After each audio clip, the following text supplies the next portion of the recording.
ಎಲ್ರಿಗೂ ನಮಸ್ಕಾರ. ನಮಸ್ಕಾರ.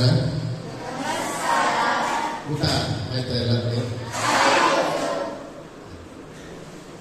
ಎಲ್ರಿಗೂ ಮಧ್ಯಾಹ್ನದ ವಂದನೆಗಳನ್ನ ತಿಳಿಸ್ತಾ ಈಗ ಕಾರ್ಯಕ್ರಮನ ಶುರು ಮಾಡೋಣ. ಇವತ್ತು ನಾವು ಈ ವೇದಿಕೆಯಲ್ಲಿ 6-7 ವರ್ಷದಿಂದ ನಾಟಕಗಳನ್ನ ಮಾಡ್ಕೊಂಡು ಬರ್ತಾ ಇದ್ದೀವಿ. ಆದರೆ ವಿಚಾರ ಸಂಕಿರಣ ಮಾಡ್ತಾ ಇರೋದು ಇದೇ ಮೊದಲು. ಎಷ್ಟು ಜನ ನಾಟಕ ನೋಡಿದ್ದೀರಾ ನೀವೆಲ್ಲ? ಎಲ್ಲರೂ ನೋಡಿದ್ದೀರಾ, ಖುಷಿ ಆಗೋದು.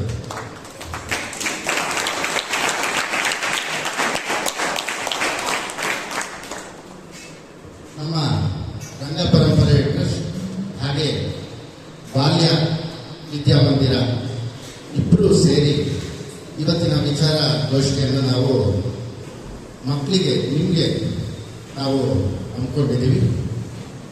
ವೇದಿಕೆ ಮೇಲೆ ಎಲ್ಲ ಗಣ್ಯರಿದ್ದಾರೆ.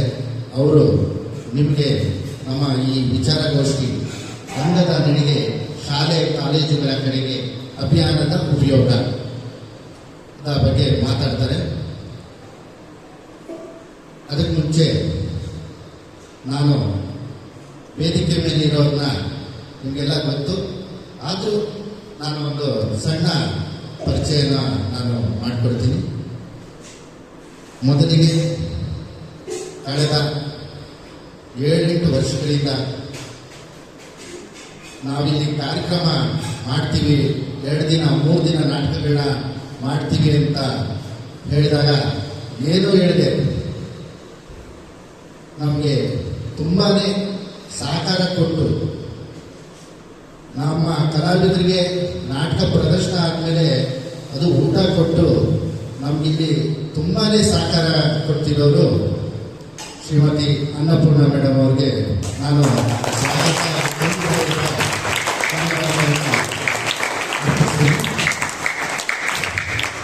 ಅದೇ ರೀತಿ ಭಕ್ತವತ್ಸಲ ಸರ್ ಅವರು ಅಷ್ಟೇ.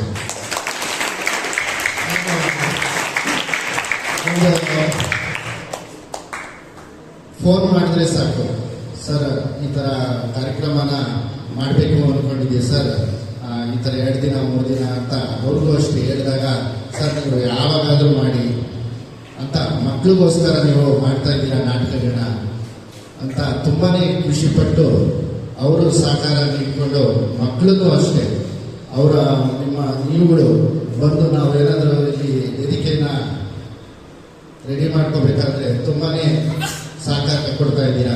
ಅದೇ ರೀತಿ ಭಕ್ತವತ್ಸಲ ಸರ್ಗಳು ತುಂಬ ಹೃದಯದ ಸ್ವಾಗತ ಹಾಗೂ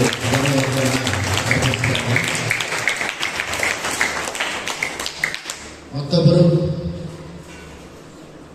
ನಿಮಗೆ ಹೊಸಬರು, ಆದರೆ ನಮಗೆ 20 ವರ್ಷಗಳಿಂದ ನಮ್ಮ ಕಲಾವಿದರು ನಮ್ಮ ತಂಡಗಳಲ್ಲಿ ನಾಟಕಗಳನ್ನು ಅಮೋಘವಾಗಿ ಅಭಿನಯಿಸ್ತಿದ್ರು. ನವೀನ್ ಗಂಗಪ್ಪನಹಳ್ಳಿ ಅವರು ಈಗ ಅವರು ಕಲಾವಿದರು ಮತ್ತೆ ವಕೀಲರು ಹಾಗೆ ಒಬ್ಬ ಕೈಗಾರಿಕೋದ್ಯಮಿ ಅಂತ ಹೇಳಕ್ಕೆ ನಾನು ತುಂಬಾ ಖುಷಿ ಪಡ್ತೀನಿ. ನಾನು ಒಂದು 15 ವರ್ಷದಿಂದ ನಿಜ ಘಟನೆ ಒಂದು ನಡೆದಿತ್ತು ನಮ್ಮ ವಿಜಯನಗರದಲ್ಲಿ. ನಾವು ಇದ್ದಾಗ ಒಂದು ವಟಾರದಲ್ಲಿ ಸರ್ ನಿಜ ಘಟನೆ ನಡೆದಿತ್ತು. ನಮ್ಮ ಅದು ಆ ನಾಟಕನೇ ನಾವು ನಮ್ಮ ಶಿವಕುಮಾರ್ ಸರ್ ನಾವು ಸರಿ ಬರ್ದಿದ್ವಿ. ನನ್ನ ಅನುಭವಗಳನ್ನ ನಾನು ಹೇಳಿದ್ದೆ. ಅದರಲ್ಲಿ ಮುಖ್ಯ ಪಾತ್ರಧಾರಿ ಒಂದು ಪಾತ್ರ ಇತ್ತು, ಅದನ್ನ ತುಂಬಾ ಅದ್ಭುತವಾಗಿ ಅಭಿನಯಿಸಿ ಹಾಗೆ ಅನೇಕ ನಾಟಕಗಳನ್ನು ಮಾಡಿದ್ದಾರೆ. ಆ ಪಾತ್ರ ಮಾತ್ರ ಆ ರೂಪದರ್ಶಿ ಅನ್ನೋ ನಾಟಕದಲ್ಲಿ ತುಂಬಾನೇ ಅದ್ಭುತವಾಗಿ ನೋಡ್ಬಂತು. ಆ ಪಾತ್ರಧಾರಿ ಅವರು ನವೀನ ಗಂಗಪ್ಪನಹಳ್ಳಿ. ಹಾಗೆ ಅವರು ಏನ್ ಕೊಟ್ಟು ಮಾತಾಡ್ತಾರೆ ಸರ್, ಅವರು ಕಲಾವಿದರು ಆಗಿದ್ರೆ ಅಷ್ಟೇ. ಆಮೇಲೆ ನಮ್ಮದ್ರಲ್ಲಿ ಈಗ ಕಲಾವಿದರು ಇಲ್ಲ, ಬಟ್ ನಮ್ಮ ಹಿಂದೆಯಿಂದ ಏನೇ ಒಂದು ವಿಷಯಕ್ಕೆ ಏನೇ ಕೆಲಸಕ್ಕಾದ್ರೂ ಸಪೋರ್ಟ್ ಕೊಡ್ತಿರ್ತಾರೆ. ತುಂಬಾನೇ ಏನೋ ವಾಕ್ಚತುರರು ಅಂತಾನೆ ಹೇಳ್ಬೋದು. ತುಂಬಾನೇ ಅದ್ಭುತವಾಗಿ ಮಾತಾಡ್ತಾರೆ. ಅವ್ರಿಗೆ ನಾವು ನವೀನ ಫ್ರೆಂಡ್ಗೆ ಅದು ನಿನ್ನೆ ಫೋನ್ ಮಾಡಿದ್ದು, ಬರಬೇಕು ಅಂದಿದ್ದಕ್ಕೆ ಹಣ ಬಂದೇ ಬರ್ತೀನಿ ಅಂತ ಬಂದಿದ್ದಾರೆ. ಅವರ ಬಿಸಿ ಸ್ಕೆಡ್ಯೂಲ್ ಅದು. ಅವ್ರಿಗೂ ಮತ್ತೊಮ್ಮೆ ಸ್ವಾಗತನ ನಾನು ಕೋರ್ತಾ ಇದ್ದೀನಿ. ಹಾಗೆ ಶ್ರೀನಿವಾಸ ಸರ್ ಅವ್ರು ನಮಗೆ ನಾವಿಲ್ಲಿ 7-8 ವರ್ಷದಿಂದ ಕಾರ್ಯಕ್ರಮ ಮಾಡ್ತಾ ಇದ್ದೀವಿ. ಆದರೆ ನಮಗೆ ಗೊತ್ತಾಗಿದೆ ಸರ್, ಒಂದು ವರ್ಷದಿಂದ ನಾವು ಭೇಟಿಯಾಗಿದ್ದು ನಮ್ಮ ನಾಟಕಗಳಲ್ಲಿ. ಸರ್ ಏನೋ ಸ್ಕೂಲಲ್ಲಿ ಹೆಚ್ಚು ಇರ್ಬೋದು ಅಷ್ಟೇ, ಮಕ್ಕಳನ್ನ ಹೆಂಗೆ ಏನು ಮಾಡ್ತಾರೆ ಅಂದರೆ ಅವರು ಅದ್ಭುತ. ಅವತ್ತು ಮಾತಾಡಿ ನೋಡಿದ್ರೆ ಭಾಷಣದಲ್ಲಿ ಚೆನ್ನಾಗಿ ಎಷ್ಟು ಚೆನ್ನಾಗಿ ಮಾತಾಡಿದ್ರು ನಮ್ಮ ಕಾರ್ಯಕ್ರಮದಲ್ಲಿ, ನಾವು ಇಲ್ಲಿ ಆಯೋಜನೆ ಮಾಡಿದ ಕಾರ್ಯಕ್ರಮದಲ್ಲಿ ಅಂತ ಹೇಳಿದ್ರೆ ತುಂಬಾನೇ ಆಶ್ಚರ್ಯಪಟ್ವಿ. ಅದ್ಭುತ ಮಾತನಾಡ್ತಾರೆ, ಮತ್ತೆ ನಿಮ್ಮನ್ನೆಲ್ಲ ಚೆನ್ನಾಗಿ ಮಕ್ಕಳನ್ನ ನೋಡ್ಕೊಂತಿದ್ದಾರೆ. ನಮ್ಮ ಶ್ರೀನಿವಾಸ ಸರ್ ಅವ್ರಿಗೂ ನಾನು ಸ್ವಾಗತವನ್ನ ಕೊಡ್ತೀನಿ.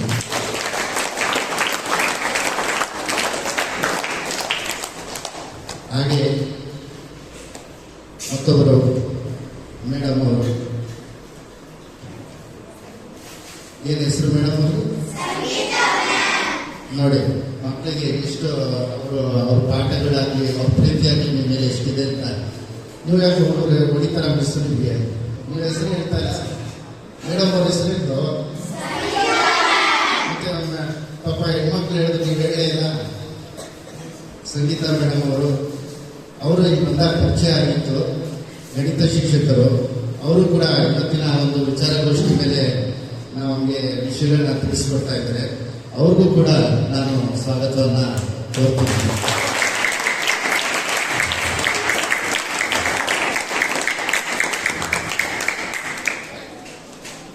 ನಾವು ಯಾವಾಗಲೂ ಹೇಳ್ತಿರ್ತೀವಿ, ಎಲ್ಲಾದ್ರೂ ಹೊರಗಡೆ ನಾವು ಒಂದು ವರ್ಷಕ್ಕೊಂದು 30-40 ಕಾರ್ಯಕ್ರಮ ಮಾಡ್ತೀವಿ ಎಲ್ಲ ಕಡೆ.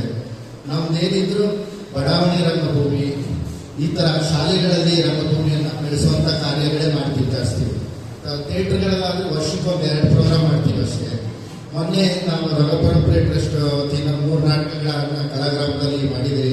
ಇಲ್ಲಿ ಎಷ್ಟೊಂದು ಜನ ಅಲ್ಲಿ ಬಂದು ನೋಡಿದ್ದೀರ ನಾಟಕ, ತುಂಬಾ ಇಷ್ಟಪಟ್ರಿ ಅಂತ ನಾನು ಸರ್ ಹೇಳಿದ್ರು. ಅದಕ್ಕೆ ನಾನು ಮತ್ತೊಮ್ಮೆ ನಿಮಗೆ ಧನ್ಯವಾದಗಳನ್ನ ಅರ್ಪಿಸ್ತಾ ಇದ್ದೀನಿ.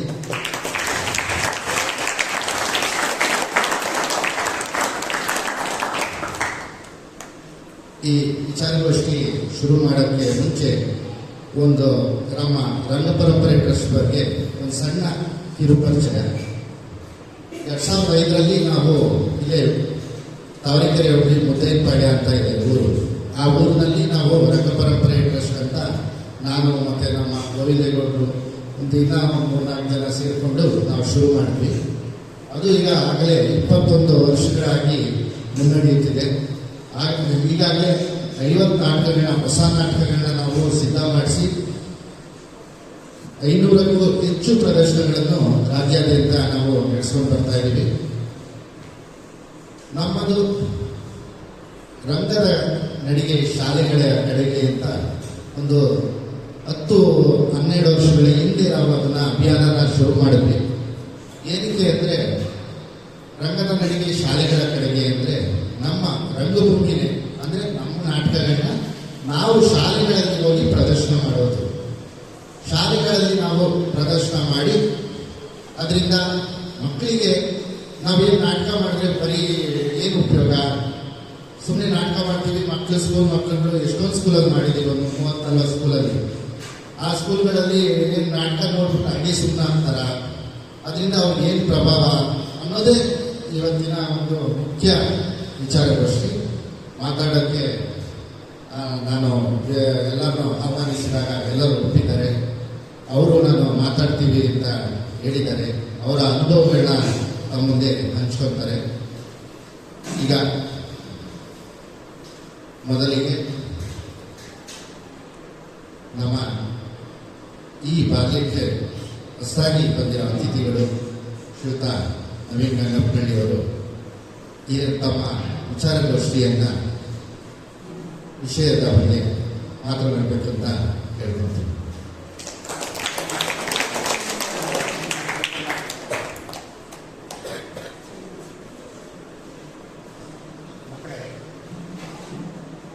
ಈ ಕಾರ್ಯಕ್ರಮಕ್ಕೆ ಸ್ವಾಗತವನ್ನು ಕೋರಿ ರಂಗಪರಂಪರೆ ಟ್ರಸ್ಟಿನ ಒಂದು ಸಣ್ಣ ಕಿರುಪರಿಚಯವನ್ನು ಮಾಡಿದಂತ ಮತ್ತು ಅವರನ್ನು ನೀವು 10 ದಿನ ನೋಡಿದ್ದೀರಿ, 7-8 ವರ್ಷಗಳಿಂದ.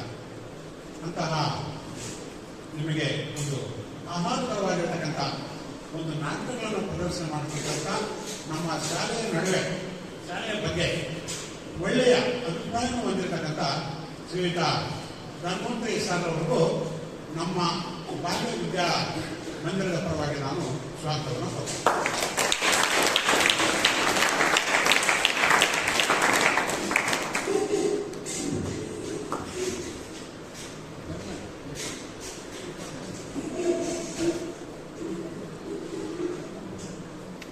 ಎಲ್ರಿಗೂ ನಮಸ್ಕಾರ. ನಮಸ್ಕಾರ ಅಂತ ಹೇಳಿದ ಕೂಡಲೇ ಪ್ರತಿ ನಮಸ್ಕಾರ ಮಾಡುವಂಥದ್ದು ನಮ್ಮ ಭಾರತೀಯ ಸಂಸ್ಕೃತಿ. ಹಾಗಾಗಿ ಮತ್ತೊಮ್ಮೆ ನಮಸ್ಕಾರ.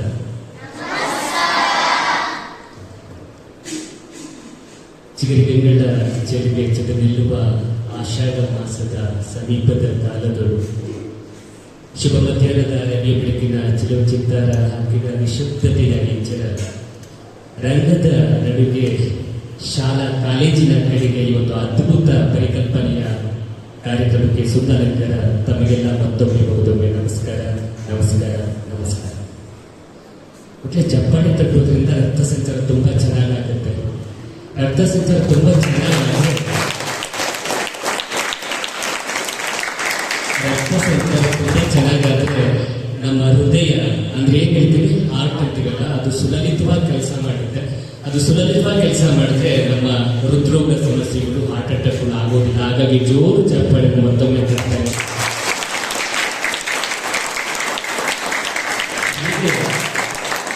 ಖುಷಿ ಖುಷಿಯಿಂದ ಮಂದಾಸ್ತಿಂದ ನಾವು ಚಪ್ಪಾಳೆ ತರ್ತಾ ಇದ್ದರೆ 3 ಕೋವಿಡ್ ಅಲೆಗಳು ಬಂದರೂ ಕೂಡ ನಮ್ಮನ್ನ ಶೇಕ್ ಮಾಡೋಕ್ಕಾಗಲ್ಲ, ಅಲ್ಲಾಡೋಕ್ಕಾಗಲ್ಲ. ಮತ್ತೊಮ್ಮೆ ಜೋರು ಚಪ್ಪಾಳೆ.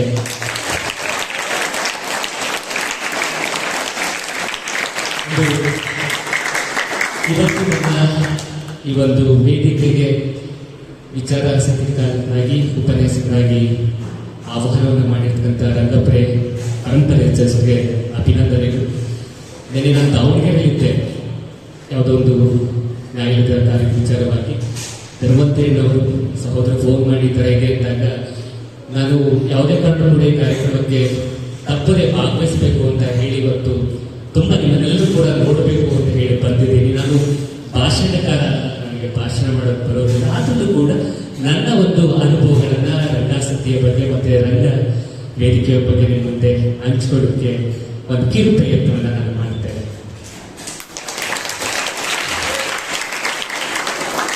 ಇದು ಹೇಳಿ ಯಾವ ಶತಮಾನ ಅದಕ್ಕೆ ಹೇಳೋದು ಅದ್ಭುತ. ನಮ್ಮ ಬುದ್ಧಿಶಕ್ತಿ, ನಮ್ಮ ಭಾರತೀಯ ಮಕ್ಕಳ ಬುದ್ಧಿಶಕ್ತಿ, ಅದರಲ್ಲೂ ಕೂಡ ನಮ್ಮ ಕರುನಾಡ ಮಕ್ಕಳ ಬುದ್ಧಿಶಕ್ತಿ ಅನ್ನೋದಕ್ಕೆ ಯಾವುದೇ ರೀತಿ ಗೋಜಿಲ್ಲ, ಗೊಂದಲ ಇಲ್ಲ. ಜೋರು ಚಪ್ಪಳೆ ಕಟ್ಟಿ ಯಾರು 21ನೇ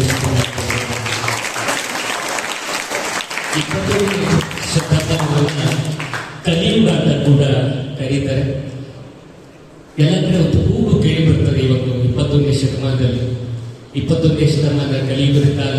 ನ್ಯಾಯ ಕೇಳಿದ್ರೆ ನಕ್ಸಲೇಟ್ ಅಂತಾರೆ, ಭೂಮಿ ಕೇಳಿದ್ರೆ ಭಯೋತ್ಪಾದಕ, ಸೇವೆ ಅನ್ನೋದು ಮಹಾ ತಂದೆ ಆಗ್ಬಿಟ್ಟಿದೆ. ಮನುಷ್ಯತ್ವವನ್ನು ಮರಿತಾ ಇದ್ದಾನೆ, ಮಾನವೀಯ ಮೌಲ್ಯಗಳು ಕ್ಷೀಣಿಸ್ತಾ ಇದೆ. ನಾಡು ನುಡಿ ಸಂಸ್ಕೃತಿ ಅನ್ನೋದು ಅಧಪತನವಾಗ್ತಾ ಇದೆ. ಮಕ್ಕಳಲ್ಲಿ ಒಂದು ಸಂಸ್ಕೃತಿ ಅನ್ನುವಂಥದ್ದು, ಸಂಪ್ರದಾಯ ಅನ್ನುವಂಥದ್ದು, ಆಚಾರ ವಿಚಾರಗಳು ಅನ್ನುವಂಥದ್ದು ಮರೆಯಾಗ್ತಾ ಇದೆ, ಕಳೆದೋಗ್ತಾ ಇದೆ ಅನ್ನುವಂಥ ಕಾಲಘಟ್ಟದಲ್ಲಿ ನಾಡು ನುಡಿ ಸಂಸ್ಕೃತಿನ ಉಳಿಸುವ ಬೆಳೆಸುವ ಜೊತೆಗೆ ಮಕ್ಕಳ ಒಂದು ಶಾಲಾ ಪಠ್ಯ ಚಟುವಟಿಕೆಗಳ ಜೊತೆಗೆ ರಂಗಾಸಕ್ತಿಯನ್ನು ವೃದ್ಧಿಸುವಂತ ಈ ಕಾರ್ಯಕ್ರಮ ಮಾಡ್ತಿರ್ತಕ್ಕಂಥ ಬಾಲ್ಯ ಉಚಿತ ವಸತಿ ಶಾಲೆಗೆ ನನ್ನ ಅಭಿನಂದನೆಗಳು.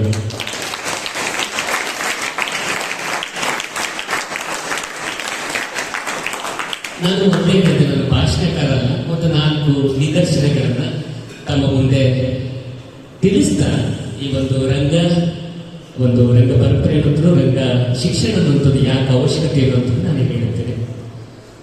ಮತ್ತೆ ಈಗ ನಾವು ಅಭಿನಯ ಅಂತ ಅಭಿನಯಿಸಬೇಕಾದ್ರೆ, ಒಬ್ಬ ಒಳ್ಳೆ ನಟ ಅಂತ ಅನ್ಬೇಕಾದ್ರೆ ಅದರಲ್ಲಿ ನವರಸ ಗುಣಗಳು ಇರಬೇಕು. ಅದರಲ್ಲೂ ಮುಖ್ಯವಾಗಿ ವಾಚಕ, ಆಂಗಿಕ, ಆಹಾರ್ಯ ಮತ್ತೆ ಸಾತ್ವಿಕ ಗುಣಗಳಿರಬೇಕು. ವಾಚಕವಾಗಿ ನಮ್ಮ ಮಾತಿನ ಮೂಲಕವಾಗಿ ಯಾವ ರೀತಿಯಾಗಿ ಅಭಿನಯನ ಮಾಡ್ತೇವೆ, ಆಂಗಿಕವಾಗಿ ನಮ್ಮ ಗಾನ ಮೂಲಕವಾಗಿ ಯಾವ ರೀತಿ ಅಭಿನಯ ಮಾಡ್ತೇವೆ, ಸಾತ್ವಿಕ ಮತ್ತೆ ಆಹಾರ್ಯ ನಾವು ಹಾಕುವಂತ ಮೇಕಪ್ ಆಗಿರ್ಬೋದು, ಡ್ರೆಸ್ ಆಗಿರ್ಬೋದು, ಕಡಿಗಳಿಗಾಗಿರ್ಬೋದು, ಇದು ಯಾವ ರೀತಿ ನಮ್ಮಲ್ಲಿ ಅಭಿನಯವನ್ನ ಮೂಡಿಸ್ತದೆ ಅನ್ನೋದನ್ನೇ ನಾವು ಅಭಿನಯ ಅಂತ ಕೂಡ ನಾವು ಕರೀತೇವೆ. ಈಗ ನಾವು ಯಾರಿಗಾದ್ರೂ ಗುದಿತೀವಿ ಅಂತ ಹೇಳಬೇಕಾದ್ರೆ ಮುಷ್ಟಿ ಕಟ್ಟಿ ಕೈಯಿಂದ ಹೇಳ್ತೀವಿ ಗುದಿತೀವಿ ಅಂತ, ಕಾಲಿಂದ ಹೇಳ್ತೀವ? ಇಲ್ಲ, ಅದು ಆಂಗಿಕ ಅಭಿನಯ. ಅದು ನಮ್ಮ ವಾಚಕ ಅಭಿನಯಕ್ಕೆ ಸೂಕ್ತವಾಗಿ ನಮ್ಮಲ್ಲಿ ನಟನೆ ಅನ್ನೋದನ್ನ ತಂದು ಕೊಡ್ತಾರೆ, ಮೂಡಿಸ್ತಾರೆ. ಒಂದು ಮಾತಿದೆ, ಅದ್ಭುತವಾದಂತ ಇದೆ ಕೂಡ. ಎಲ್ಲೋ ಹುಡುಕಿದೆ ಇಲ್ಲದ ದೇವರ ಕಲ್ಲ ಮಣ್ಣುಗಳ ಗುರಿಯೊಳಗೆ ಇಲ್ಲೇ ಇರುವ ಪ್ರೀತಿ ಸ್ನೇಹಗಳ ಹುಡುಕಲಾರುವ ನಮ್ಮೊಳಗೆ. ಎಲ್ಲಿದೆ ನಂದನ ಎಲ್ಲಿದೆ ಬಂಧನ ಎಲ್ಲ ಇದೆ ನಮ್ಮೊಳಗೆ. ಒಳಗಿನ ತಿಳಿಯಲು ಕಲಕದೆಯಿದ್ದರೆ ಅಮೃತದ ಸವಿಯಿದೆ ನಾಲಿಗೆಗೆ. ಹತ್ತಿರವಿದ್ದು ದೂರ ನಿಲ್ಲುವು ನಮ್ಮ ಹಮ್ಮಿನ ಕೋಟೆಯಲ್ಲಿ ಎಷ್ಟು ಸಾಧ್ಯವೋ ಹೊಂದಿಕೆ ಎಂಬುದು ಈ 4 ದಿನದ ಬದುಕಿನಲ್ಲಿ. ಹೊಂದಾಣಿಕೆ ಅನ್ನುವಂಥದ್ದು ನಮ್ಮಲ್ಲಿ ಬಂದ್ರೆ ಅಸಾಧ್ಯವಾದದ್ದು ಯಾವುದು ಕೂಡ ಇಲ್ಲ, ಎಲ್ಲವೂ ಕೂಡ ಸಾಧ್ಯ ಆಗ್ತದೆ ಅಂತ ಸಾಧಿಸುವಂತ ಒಂದು ವೇದಿಕೆ ಇವತ್ತು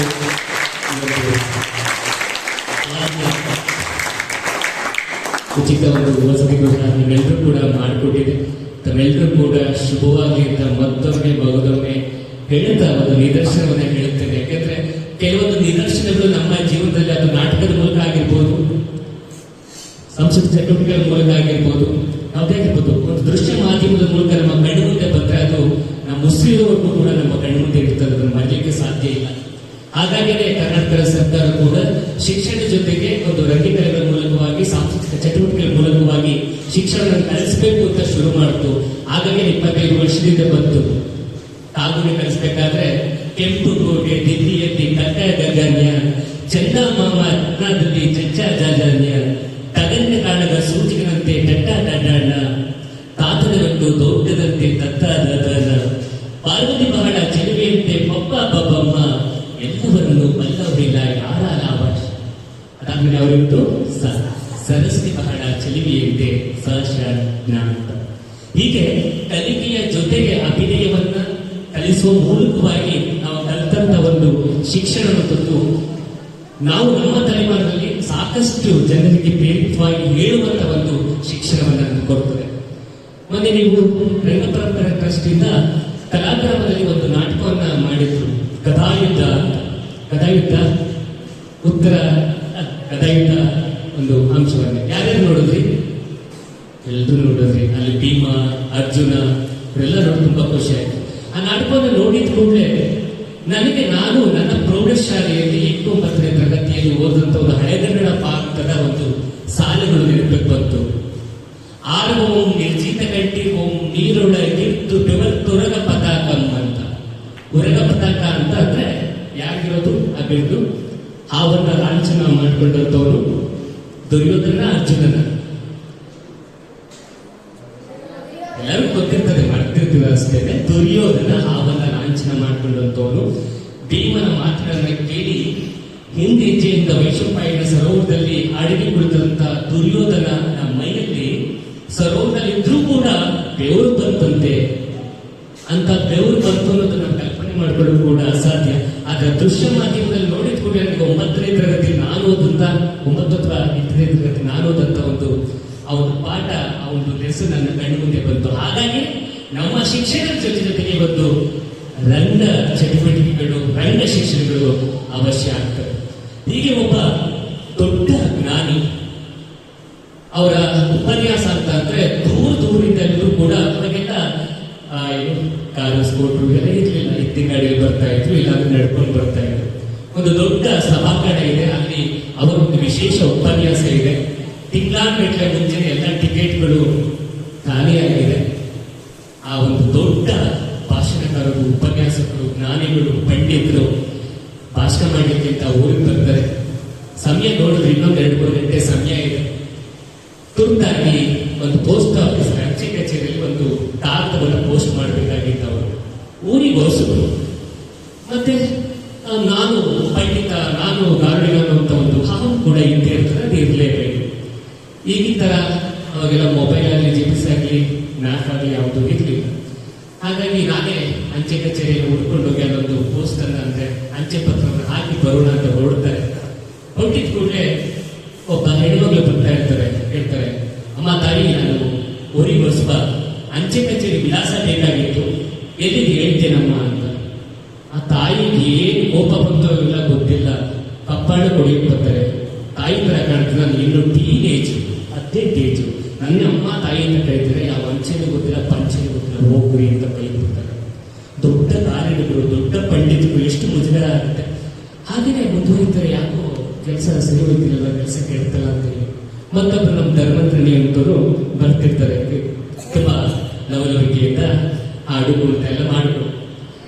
ಸ್ವಲ್ಪ ಹಿಂಜರಿಕೆ ಕೇಳ್ತಾರೆ, ಅಪ್ಪ ನನ್ನ ಊರಿಗೆ ಸ್ವಲ್ಪ ಅಂಚೆ ಕಚೇರಿ ಗೊತ್ತಲ್ವಾ, ಪೋಸ್ಟ್ ಆಫೀಸ್ ವಿಳಾಸ ಗೊತ್ತಿಲ್ಲ, ಹಾಗಾಗಿ ನನಗೆ ಸ್ವಲ್ಪ ವಿಳಾಸ ಹೇಳ್ತೀನಿ ಅಂತ. ಆತನು ಕೂಡ ಜೋರ್ ಮಾಡ್ತಾರೆ, ಏನಂತ ತಿಳ್ಕೊಂಡಿದ್ಯಾ, ನಾನು ಅಡ್ರೆಸ್ ಹೇಳೋದಕ್ಕೆ ನೀವು ವಿಳಾಸ ತಿಳಿಸ್ತೀನಿ, ಮನೆ ಹಾಳಂತ ತಿಳ್ಕೊಂಡ್ಬಿಟ್ಟಿದ್ಯಾ, ಯಾವ ಅಂಚೆನೂ ಗೊತ್ತಿಲ್ಲ, ಪಂಚೆನೂ ಗೊತ್ತಿಲ್ಲ, ಹೋಗು ಅಂತ.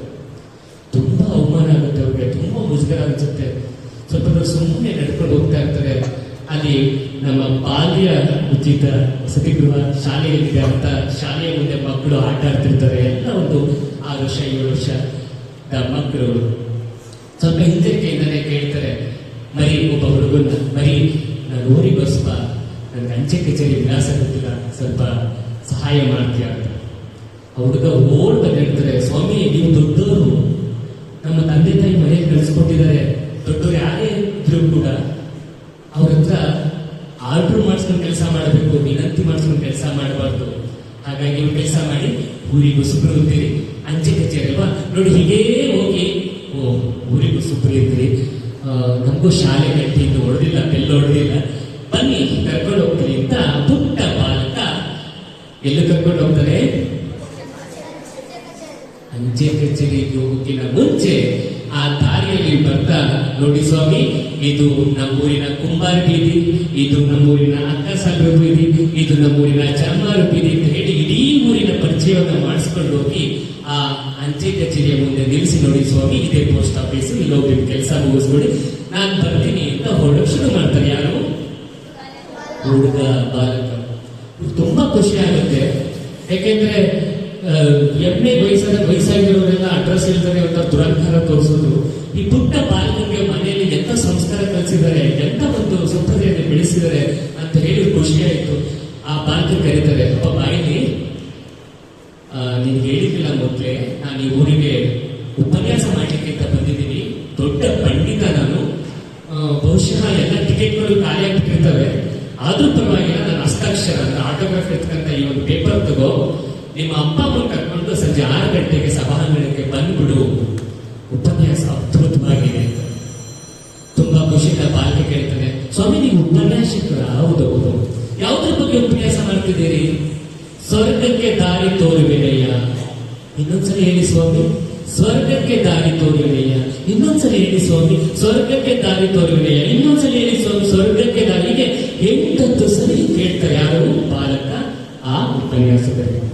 ಇವ್ರಿಗೂ ತಾಳ್ಮೆ ಗೆಡ್ತು ಜೋರ್ನ ಹೇಳ್ತಾರೆ, ಏನೋ ಸಹಾಯ ಮಾಡ್ರಿ ಅಂತ ಹೇಳಿ ಒಂದು ಉಪನ್ಯಾಸ ಕೇಳುವಂತ ನಾನು ಕೇಳಿ ಮಾಡ್ತಿದ್ದೀಯಾ? ಬೇಜಾರ್ ಮಾಡ್ಕೋಬೇಡಿ ಸ್ವಾಮಿ, ಇನ್ನೊಂದ್ಸಲಿ ಕೇಳಿ, ಯಾವ್ದು ಬಗ್ಗೆ ಉಪನ್ಯಾಸ ಮಾಡ್ತಿದ್ದೀರಾ? ಮತ್ತೊಮ್ಮೆ ಅವರು ಹೇಳ್ತಾರೆ, ಸ್ವರ್ಗಕ್ಕೆ ದಾರಿ ತೋರುವೆನೆಯ. ಆ ಬಾಲಕ ಜೋರಾಗಿ ನಗ್ಗಿ ಹೇಳ್ತಾರೆ, ಅಲ್ಲ ಸ್ವಾಮಿ, ನಿಮ್ಗೆ ನಮ್ಮೂರಿನ ಪೋಸ್ಟ್ ಆಫೀಸಿನ ದಾರಿನೇ ಗೊತ್ತಿಲ್ಲ, ನಮ್ಗೆಲ್ಲ ನೀವು ಸ್ವರ್ಗಕ್ಕೆ ದಾರಿ ತೋರಿಸ್ತೀರಾ ಅಂತ. ದೊಡ್ಡ ವ್ಯಕ್ತಿತ್ವಗಳಂತ ಆ ಗಾರಿಡಿಗರು, ಪಂಡಿತರು 2 ಮಂಡಿಯನ್ನ ಊರಿ ಆ ಬಾಲಕನ ಭುಜ ಸಮಕ್ಕೆ ನಿಂತ್ಕೊಂಡು ಹೇಳ್ತಾರೆ, ಇಷ್ಟು ವರ್ಷ ನನಗೆ ಅಹಂ ಇತ್ತು, ಅಹಂಕಾರ ಇತ್ತು, ನಾನು ಎಲ್ಲವನ್ನ ತಿಳಿದಿದ್ದೀನಿ, ಏನು ತಿಳಿಯೋದು ಇಲ್ಲ ಅಂತ ಅನ್ಕೊಂಡಿದ್ದೆ, ಆದ್ರೆ ಇವತ್ತು ಸಾಯೋವರೆಗೂ ಕಲಿಯೋದು ತುಂಬಾನೇ ಇದೆ ಅಂತ ನಿನ್ನಲ್ಲಿ ಗೊತ್ತಾಯಿತು. ಇನ್ನು ಮುಂದೆ ನಾನು ಕಲಿತಾಗಿ ನಾನು ಭಾಷಣ ಮಾಡ್ತೀನಿ, ಉಪನ್ಯಾಸ ಮಾಡ್ತೀನಿ ಹೊರತಾಗಿ ನನ್ನಲ್ಲಿರ್ತಕ್ಕಂಥ ಅಹಮ್ಮನ್ನ, ದುರಂಕಾರವನ್ನ ಇವತ್ತೇ ಇಳಿಸ್ಕೊತೀನಿ ಅಂತ. ಇವತ್ತು ಮಕ್ಕಳಲ್ಲಿ ಇರ್ತಕ್ಕಂಥ ಆ ಒಂದು ಸಂಪ್ರದಾಯಗಳು, ಆ ಒಂದು ಸಂಸ್ಕಾರಗಳು, ಕುಟುಂಬದಲ್ಲಿ ಕಳಿಸ್ತಂಥ ಅಥವಾ ಶಾಲಾ ವಾತಾವರಣದಲ್ಲಿ ಕಳಿಸ್ತಂಥ ಸಂಸ್ಕಾರಗಳು ಅವರ ಪಠ್ಯದ ಚಟುವಟಿಕೆಗಳ ಜೊತೆಗೆ ಅವರ ವ್ಯಕ್ತಿತ್ವವನ್ನ ರೂಢಿಸಿಕೊಳ್ಳಿಕ್ಕೆ, ಅಭಿವೃದ್ಧಿಗೊಳಿಸಲಿಕ್ಕೆ ಸಾಧ್ಯ ಆಗ್ತದೆ. ಸ್ವಾಮಿ ವಿವೇಕಾನಂದರು ಗೊತ್ತಲ್ವಾ? ಯಾರು? ಅಲ್ಲವರ? ತುಂಬಾ ಖುಷಿ, ಚಪ್ಪಾಳಿ ಹೊಡಿ. ಅಲ್ಲಿದ್ದಾರೆ ಅಂತ ಹೇಳಬಾರದು, ಇಲ್ಲಿದ್ದಾರೆ ಅಂತ ಹೇಳಬೇಕು ಅಂತ ಒಂದು ಯಶೋಗಾದೇವರು ಒಂದು ಅದ್ಭುತವಂತ ನುಡಿ ಇದೆ. ಲರ್ನಿಂಗ್ ಇಷ್ಟು ಅವರು ಹೇಳಿದ್ರು, ನಾನಲ್ಲ. Learning history is very easy, but make history is very difficult. Learning history of yourself may learn to learn it ಅಂತ. ಇತಿಹಾಸವನ್ನ ಓದೋದು ಬರೆಯೋದು ತುಂಬಾ ಸುಲಭ, ಆದ್ರೆ ಇತಿಹಾಸವನ್ನ ಸೃಷ್ಟಿ ಮಾಡುವಂಥದ್ದು, ಅದು ಕ್ರಿಯೇಟ್ ಮಾಡುವಂಥದ್ದು ಕಬ್ಬಿಣದ ಕಡಲೆ. ಹಾಗಾಗಿ ನಾವು ಇತಿಹಾಸವನ್ನ ಸೃಷ್ಟಿಸುವಂತಹ ಬೆಂಕಿ ಚೆಲುವೆ ಆಗ್ಬೇಕು, ಅದನ್ನ ಓದುವಂತ ಹಿರಿಮೆ ಆಗ್ಬಾರ್ದು. ಹಾಗಾಗಿ ಏಳಿ ಎದ್ದೇಳಿ ಬಾಡುಟಕ್ಕಲ್ಲ ಹೋರಾಟಕ್ಕೆ ಅನ್ನುವಂಥದ್ದು ಸಂದೇಶವನ್ನ ಕೊಟ್ಟಂತವ್ರು. ಕೈ ಕೆಸರಾದ್ರೆ ಅವತ್ತಿನ ಕಾಲದಲ್ಲಿ ಹಂಗಿತ್ತು, ಆದ್ರೆ ಇವತ್ತಿನ 21ನೇ ಶತಮಾನದಲ್ಲಿ ಕೈ ಕೆಸರಾದ್ರೆ ಕೈ ತೊಡ್ಕೊಳ್ಳಿ ಅನ್ನೋ ಕಾಲ ಬಂದ್ಬಿಟ್ಟಿದೆ, ಹೌದಲ್ವಾ? ಹಾಗಾಗಿ ಅಂತ ಒಂದು ಇತಿಹಾಸವನ್ನ ಸೃಷ್ಟಿ ಮಾಡುವಂತಹ ದಿಕ್ಕದಲ್ಲಿ ಪಥದಲ್ಲಿ ನಾವೆಲ್ಲರೂ ಕೂಡ ಸಾಗೋಣ ಅಂತ ಹೇಳ್ತಾರೆ. ಅದರ ಜೊತೆಗೆ ಈ ಒಂದು ರಂಗ ಪರಂಪರೆ ಅಥವಾ ರಂಗ ಶಿಕ್ಷಣ, ರಂಗ ಆಸಕ್ತಿ ಇವೆಲ್ಲವನ್ನೂ ಕೂಡ ನಮ್ಮಲ್ಲಿ ಮೈಗೂಡಿಸ್ತಾ ಹೋದಂತೆ ನಾವು ಕಲಿಯುವಂತ ಕಲಿಕೆಗಳು ಕೂಡ ತುಂಬಾ ಅದ್ಭುತವಾದಂತಹ ಯಶಸ್ಸನ್ನು ನಮಗೆ ಕೊಡ್ತವೆ. ಕಪ್ಪೆ ಗೊತ್ತಲ್ವಾ? ಕಪ್ಪೆ ಹೇಗಿರ್ತದೆ? ಹೆಂಗಿರುತ್ತೆ? ತೋರಿಸು. ಬರಲ್ಲ ಅಂತ ಹೇಳ ದೊಡ್ಡ ನಿಮ್ ಗೊತ್ತಾ ಕಪ್ಪೆ ಹೇಗಿರುತ್ತೆ ಅಂತ? ನಾನು ಈಗ ತೋರಿಸ್ನ ದೈವ ಬರಬೇಕು, ಅದನ್ನೇ ಹೇಳೋದು ನೋಡಿ. ನಿಮ್ಮ ಚಪ್ಪಳೆ ಆ ಕಪ್ಪೆಯ ಪಾತ್ರನ ಮಾಡ್ತಿರ್ತಕ್ಕ ಸ್ಫೂರ್ತಿ ಆಗಬೇಕು. ಇದನ್ನ ನಾವು ಒಂದು ಪಾತ್ರದಲ್ಲಿ ಪರಕಾಯ ಪ್ರವೇಶ ಅಂತ ಕರಿತೀವಿ. ಅವಾಗ ನಾವು ಕಪ್ಪೆ ಹಾಕ್ಬಿಡ್ತೀವಿ. ನಾನು ರಮೇಶನ ಸುರೇಶನ ಆಗೋದಿಲ್ಲ, ಜೊತೆಗೆ ಆ ಒಂದು ಪಾತ್ರ, ಆ ಒಂದು ವಾಸ್ತುಸ್ಥಿತಿಯಿಂದ ಬಂದಾಗ ನಾವು ಅದ್ರ ಪರಕಾಯ ಪ್ರವೇಶ ಮಾಡಿಬಿಡ್ತೀವಿ. ಆ ಒಂದು ಪ್ರವೇಶ ನಮ್ಮ ಕಲಿಕೆಗೆ ಮತ್ತೆ ನಮ್ಮ ಸ್ಫೂರ್ತಿಗೆ ಒಂದು ಶ್ರೇಯಸ್ಸು ಮತ್ತೆ ದಾರಿಯನ್ನು ಕೊಡ್ತದೆ. ಒಂದು ರಂಗ ಶಿಕ್ಷಣ ಅನ್ನುವಂಥದ್ದು ಯಾಕೆ ಬೇಕು ಅಂತ ಅಂದ್ರೆ, ನಮ್ಮಲ್ಲಿ ಮೊದಲಿಗೆ ಸಭಾ ಕಂಪನವನ್ನ ಹೋಗ್ಲಾಡಿಸುತ್ತೆ. ಸಭಾ ಕಂಪನ ಅಂದ್ರೆ ಏನು? ಸಭಾ ಕಂಪನ ಗೊತ್ತು ನಿಮ್ಗೆ, ಆದ್ರೆ ಈಗ ನೆನಪು ಬರ್ತಿಲ್ಲ ಅಷ್ಟೇ. ಸ್ಟೇಜ್ ಫಿಯರ್ ಅಂತ ಕರಿತೀವಿ. ಸಭಾ ಕಂಪನ ಅಂತಂದ್ರೆ ಮನೆಯಲ್ಲಿ ಅಪ್ಪ ಅಮ್ಮ ಆಗಿರ್ಬೋದು ಅಥವಾ ಶಾಲೆ ಶಿಕ್ಷಕರಾಗಿರ್ಬೋದು, ಅವ್ರ ಮುಂದೆ ಯಾವ ತರ ಏನು ನಮ್ಗೆ ಯಾವುದೇ ರೀತಿ ಫಿಯರ್ ಇಲ್ಲ ಅನ್ನೋ ತರ ಗಲಾಟೆಗಳನ್ನ ಮಾಡ್ತಿರ್ತೀವಿ. ಆದ್ರೆ ಮೈಕ್ ಕೊಟ್ಟು ಅಥವಾ ಸ್ಟೇಜ್ ಮೇಲೆ ಬೋರ್ಡ್ ಮುಂದೆ ನಿಲ್ಲಿಸಿದಾಗ ಏನಾಗುತ್ತೆ? ನಡುಕ ಶುರು ಆಗುತ್ತೆ. ಸಭೆಯ ಮೇಲಿನ ನಡುಕ, ಸಭೆಯ ಮೇಲಿನ ಕಂಪನವನ್ನೇ ನಾವು ಸಭಾ ಕಂಪನ ಅನ್ನೋದು. ಅಂತ ಸಭಾ ಕಂಪನವನ್ನ, ಅಂತ ಸ್ಟೇಜ್ ಫಿಯರ್ ಅನ್ನ ಕಳೆಯುವಂತೆ ಮಾಡುವಂಥದ್ದು.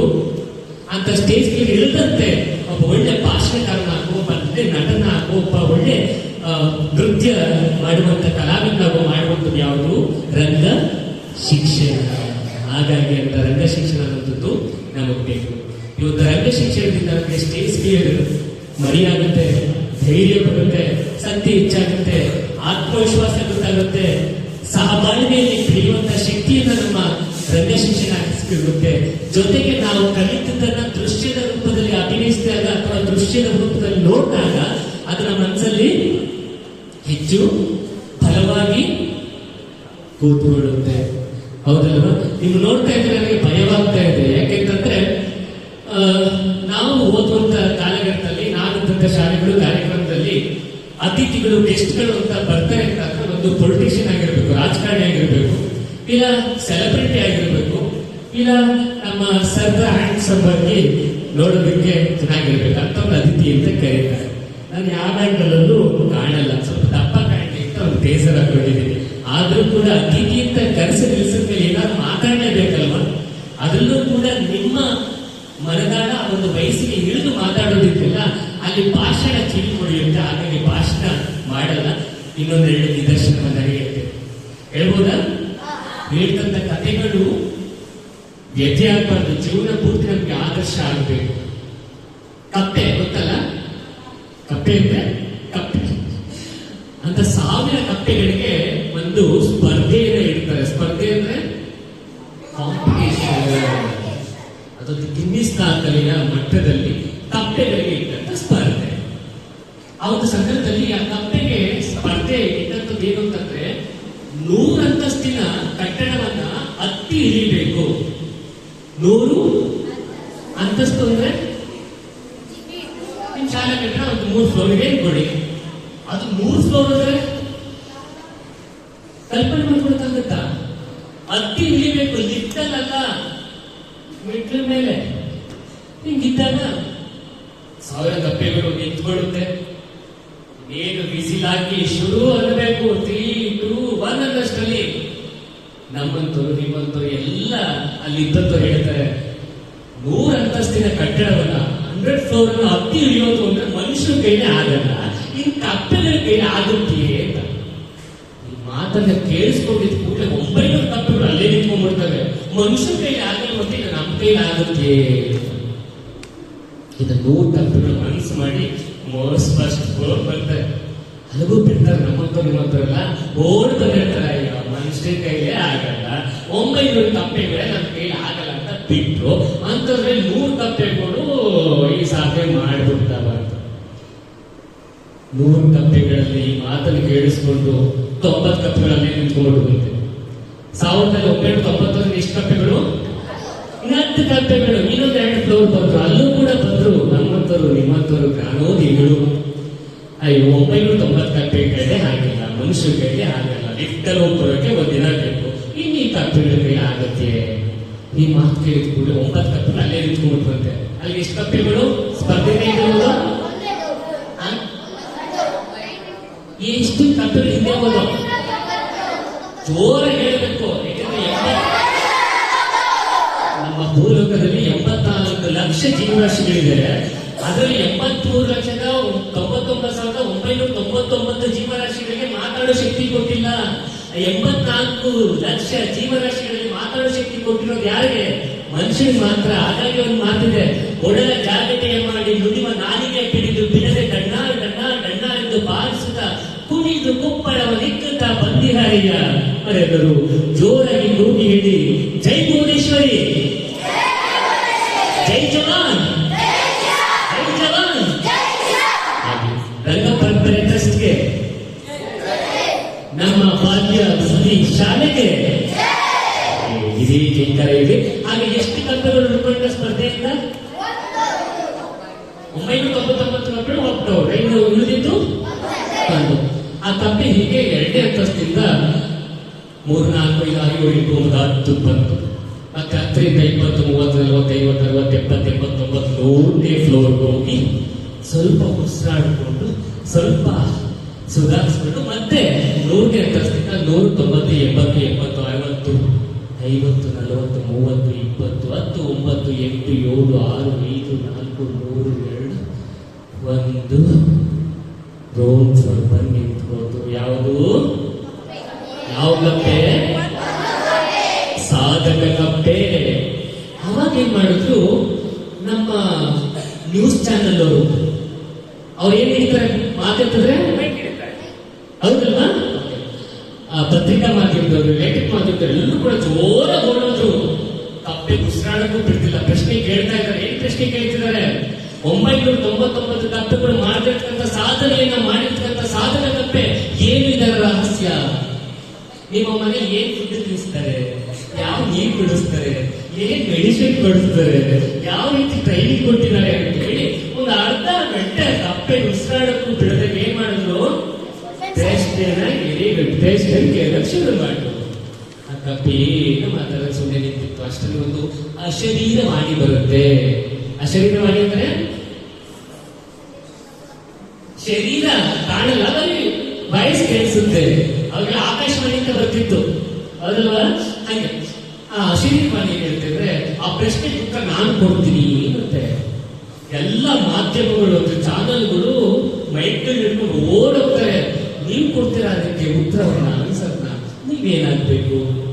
999 ಕಪ್ಪೆಗಳು ಮಾಡಿರ್ತಕ್ಕಂಥ ಸಾಧನೆಯನ್ನ ಮಾಡಿದ್ಯಲ್ಲ, ಆ ಸಾಧಕ ಕಪ್ಪೆಯ ಅಪ್ಪ ಓ ಲಡ್ಡು ಬಂದು ಬಾಯಿಗೆ ಬಿದ್ದು ಅಂತಾರೆ. ಯಾಕಂದ್ರೆ ಮಗನ್ ಹೆಂಗ್ ಸಾಕಿದ ತಂದೆ ಹೆಂಗ್ ಬೆಳೆಸಿದ್ದಾರೆ, ಹೆಂಗ್ ಟ್ರೈನಿಂಗ್ ಕೊಟ್ಟು ಅಂತ ಒಳ್ಳೆ ಮಾಹಿತಿ ನಮ್ಗೆ ಸಿಗ್ತಾರೆ ಅಂತ ಹೇಳಿ, ಆಯ್ತು ಸ್ವಾಮಿ ಸಾಧಕ ಕಪ್ಪೆಯ ಅಪ್ಪ ನೀವು, ತುಂಬಾ ಖುಷಿ ಆಯ್ತು. ಹಾಗಾಗಿ 999 ಕಪ್ಪೆಗಳು ಮಾಡಿರ್ತಕ್ಕಂಥ ಸಾಧನೆ ಕಪ್ಪೆ ಮಾಡಿದ್ಯಲ್ಲ, ಇದಕ್ಕೆ ಕಾರಣ ಏನು? ಯಾವ ಊಟ ಕೊಡ್ತೀರಾ, ಯಾವ ನೀರು ಕೊಡಿಸ್ತೀರಾ, ಯಾವ ಮೆಡಿಸಿನ್ ಕೊಡ್ತೀರಾ ಅಂತ ಪ್ರಶ್ನೆ ಮಾಡ್ತಾರೆ. ಯಾರಿಗೆ? ಕಪ್ಪೆಯ ಅಪ್ಪ. ಸಾಧಕ ಕಪ್ಪೆಯ ಅಪ್ಪನೇ. ಆಗ ಆ ಕಪ್ಪೆಯ ಅಪ್ಪ ಹೇಳ್ತಾರೆ, 999 ಕಪ್ಪೆಗಳು ಮಾಡತಕ್ಕಂಥ ಸಾಧನೆ ನನ್ನ ಮಗ ಕಪ್ಪೆ ಮಾಡಿದ್ದೆ. ಕಾರಣ ಏನು ಅಂತಂದ್ರೆ 100 ಅಂತಸ್ತಿನ ಕಟ್ಟಡವನ್ನ ಹತ್ತಿ ಇಳಿಯಕ್ಕೆ ಆಗ್ತೇನೆ 999 ಕಪ್ಪೆಗಳು ಹಿಂದೆ ಸೇರಿದಾಗ ನನ್ನ ಮಗ ಕಪ್ಪೆ 100 ಅಂತಸ್ತಿನ ಕಟ್ಟಡವನ್ನ ಹತ್ತಿ ಇಳಿದು ಸಾಧನೆ ಮಾಡಿದ ಕಾರಣ ಏನು ಅಂತಂದ್ರೆ ನನ್ನ ಮಗ ಕಪ್ಪೆಗೆ ಹುಟ್ಟಾಗಿದ್ದ ಮಾತು ಬರಲ್ಲ, ಕಿವಿ ಕೇಳಿಸಿಲ್ಲ. ನೋಡಿ, 999 ಕಪ್ಪೆಗಳು ಅವರ ಗುರಿ ನನ್ನ ಸಾಧನೆ ಕಡೆ ಇರಲಿಲ್ಲ. ಅಕ್ಕಪಕ್ಕ ಯಾರು ಹೇಳ್ತಾರೆ ಅಷ್ಟೇ ಕೇಳಿಸ್ಕೊಂಡಿದ್ವು. ಯಾರು 999 ಕಪ್ಪೆಗಳು ಯಾವಾಗ ಅವ್ರು ಆಗಲ್ಲ ಅಂತ ಹೇಳಿದ್ರು, ನಮ್ಮ ಕೈಲೂ ಆಗಲ್ಲ ಅಂತ ಅಲ್ಲಿ ಅವ್ರ ಉತ್ಸಾಹವನ್ನ ಕಡಿಮೆ ಮಾಡಿಕೊಂಡು, ಆದ್ರೆ ಮಾತು ಬರದ ಕಿವಿ ಕೇಳಿಸದ ಕಪ್ಪೆ ಅದ್ರ ಮುಂದೆ ಏನಿತ್ತು? ಸಾಧನೆ ಇತ್ತು. ಸಾಧಿಸಬೇಕು. ಗುರಿ 100 ಅಂತಸ್ತಿನ ಹತ್ತಬೇಕು, ಇಳಿಬೇಕು. ನಾವು ಶಾಲೆಗೆ ಬಂದಿದ್ದೀವಿ, ನಮ್ ಗುರಿ ಏನು? ಮುಂಬರುವಂತ SSLC ಎಕ್ಸಾಮ್ ಆಗಿರ್ಬೋದು, PUC ಎಕ್ಸಾಮ್, ಆ ಹಂತಕ್ಕೆ ಒಳ್ಳೆ ವಿದ್ಯಾಭ್ಯಾಸವನ್ನು ಇಲ್ಲಿಂದ ಮಾಡ್ಕೋಬೇಕು. ಹೌದಲ್ವಾ? ನಮ್ಮ ಗಂಡು ಎಲ್ಲಾ ತರ ಕಾಣುತ್ತೆ, ಪ್ಲಸ್ ಮೈನಸ್ ಎಲ್ಬೋದು ಕೂಡ. ಅದರಲ್ಲಿ ನಾವು ಸಕ್ರಿಯವಾಗಿ ನಮ್ಮ ತನವನ್ನ ವಿದ್ಯಾಭ್ಯಾಸದ ಜೊತೆಗೆ ನಮ್ಮ ಬದುಕನ್ನ ಪೂರ್ಣಗೊಳಿಸ್ಕೋಬೇಕು ಅಂತ ಅಂದ್ರೆ ಅಲ್ಲಿ ರಂಗಭೂಮಿ ಅನ್ನುವಂಥದ್ದು, ರಂಗ ಶಿಕ್ಷಣ ಅನ್ನುವಂಥದ್ದು ಅವಶ್ಯವಾಗಿ ಬೇಕಾಗ್ತದೆ. ಹೀಗೆ ತಂದೆ ತಾಯಿಗೆ ಒಬ್ಬ ಮಗ ಹುಟ್ಟುಬಿಟ್ಟ, ಒಂದು 7-8 ವಯಸ್ಸು, ಅವ್ರಿಗೆ ತಿಳ್ಕೋಬೇಕು ಅಂತ ನನ್ನ ಮಗ ಏನಾಗ್ತದೆ ಮುಂದೆ ಅಂತ. ಒಬ್ಬ ಜ್ಯೋತಿಷಿ ಹತ್ರ ಹೋದ್ರು. ಜ್ಯೋತಿಷಿ ಹೇಳಿದಷ್ಟು ಸಮಾಧಾನ ಆಗಲಿಲ್ಲ. ಮತ್ತೊಬ್ರು ವಿದ್ಯಾವಂತರು ಅವ್ರು ಹೇಳಿದ್ರು, ನಿಮ್ಮ ಮಗನ್ ನೋಡಿ, ನಿಮ್ಮ ಮನೆಯ ಒಂದು ಕೋಣೆ ಅಥವಾ ರೂಮ್ ಇದೆಯಲ್ಲ, ಅದ್ರೊಳಗಡೆ ಒಂದು ಪೊಲೀಸ್ ಡ್ರೆಸ್, ಒಂದು ಲಾಯರ್ ಡ್ರೆಸ್, ಒಂದು ರಾಜಕಾರಣಿ ಡ್ರೆಸ್, ಈಗ ಒಂದು ಡಾಕ್ಟರ್ ಡ್ರೆಸ್, ಈಗ ಎಲ್ಲ ನ್ಯಾಟಾಕ್ಬಿಡಿ, ಕದ ಹಾಕ್ಬಿಟ್ಟು ಬಾಗ್ಲ ಹಾಕ್ಬಿಟ್ಟು ಅರ್ಧ ಬಿಟ್ಬಿಡಿ.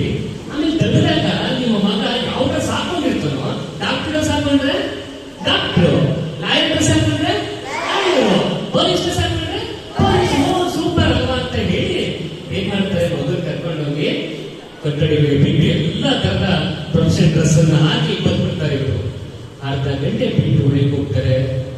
ಪೊಲೀಸ್ ಟೋಪಿನ ತಲೆಗೆ ಹಾಕೊಂಡವನೆ, ಕೊಳಗೆ ಟೆಥಸ್ಕೋಪ್ ಅನ್ನ ಹಾಕೊಂಡಿದ್ದಾನೆ, ರಾಜಕಾರಣಿ ಶಾಲಾ ತುಂಬಿದ್ದಾನೆ, ಎಲ್ಲ ಕೈಲೊಂದು ಬಿಲ್ಟ್ರಿ ಕಲ್ಲಿ ಇಟ್ಕೊಂಡಿದ್ದಾನೆ. ಇವ್ರಿಗೆ ಕನ್ಫ್ಯೂಸ್ ಆಗ್ಬಿಟ್ಟು ಹೋಗಿ ಓಡೋಕ್ ಕೇಳಿದ್ರು, ನೋಡಿ ಯಾವ ಡ್ರೆಸ್ ಹಾಕಿದ್ರಿಗೋ ಎಲ್ಲಾ ಡ್ರೆಸ್ನು ಅವನೇ ಹಾಕೊಂಡ್ಬಿಟ್ಟಿದ್ದಾನೆ, ನನ್ನ ಮಗ ಏನಾಗ್ತಾನೆ ಅಂತ ಹೇಳ್ತೀರಾ? ನಿಜವಾಗ್ಲೂ ಒಳ್ಳೆ ರಾಜಕಾರಣಿ, ಪೊಲಿಟಿಷಿಯನ್ ಆಗ್ತಾನೆ ಮಗ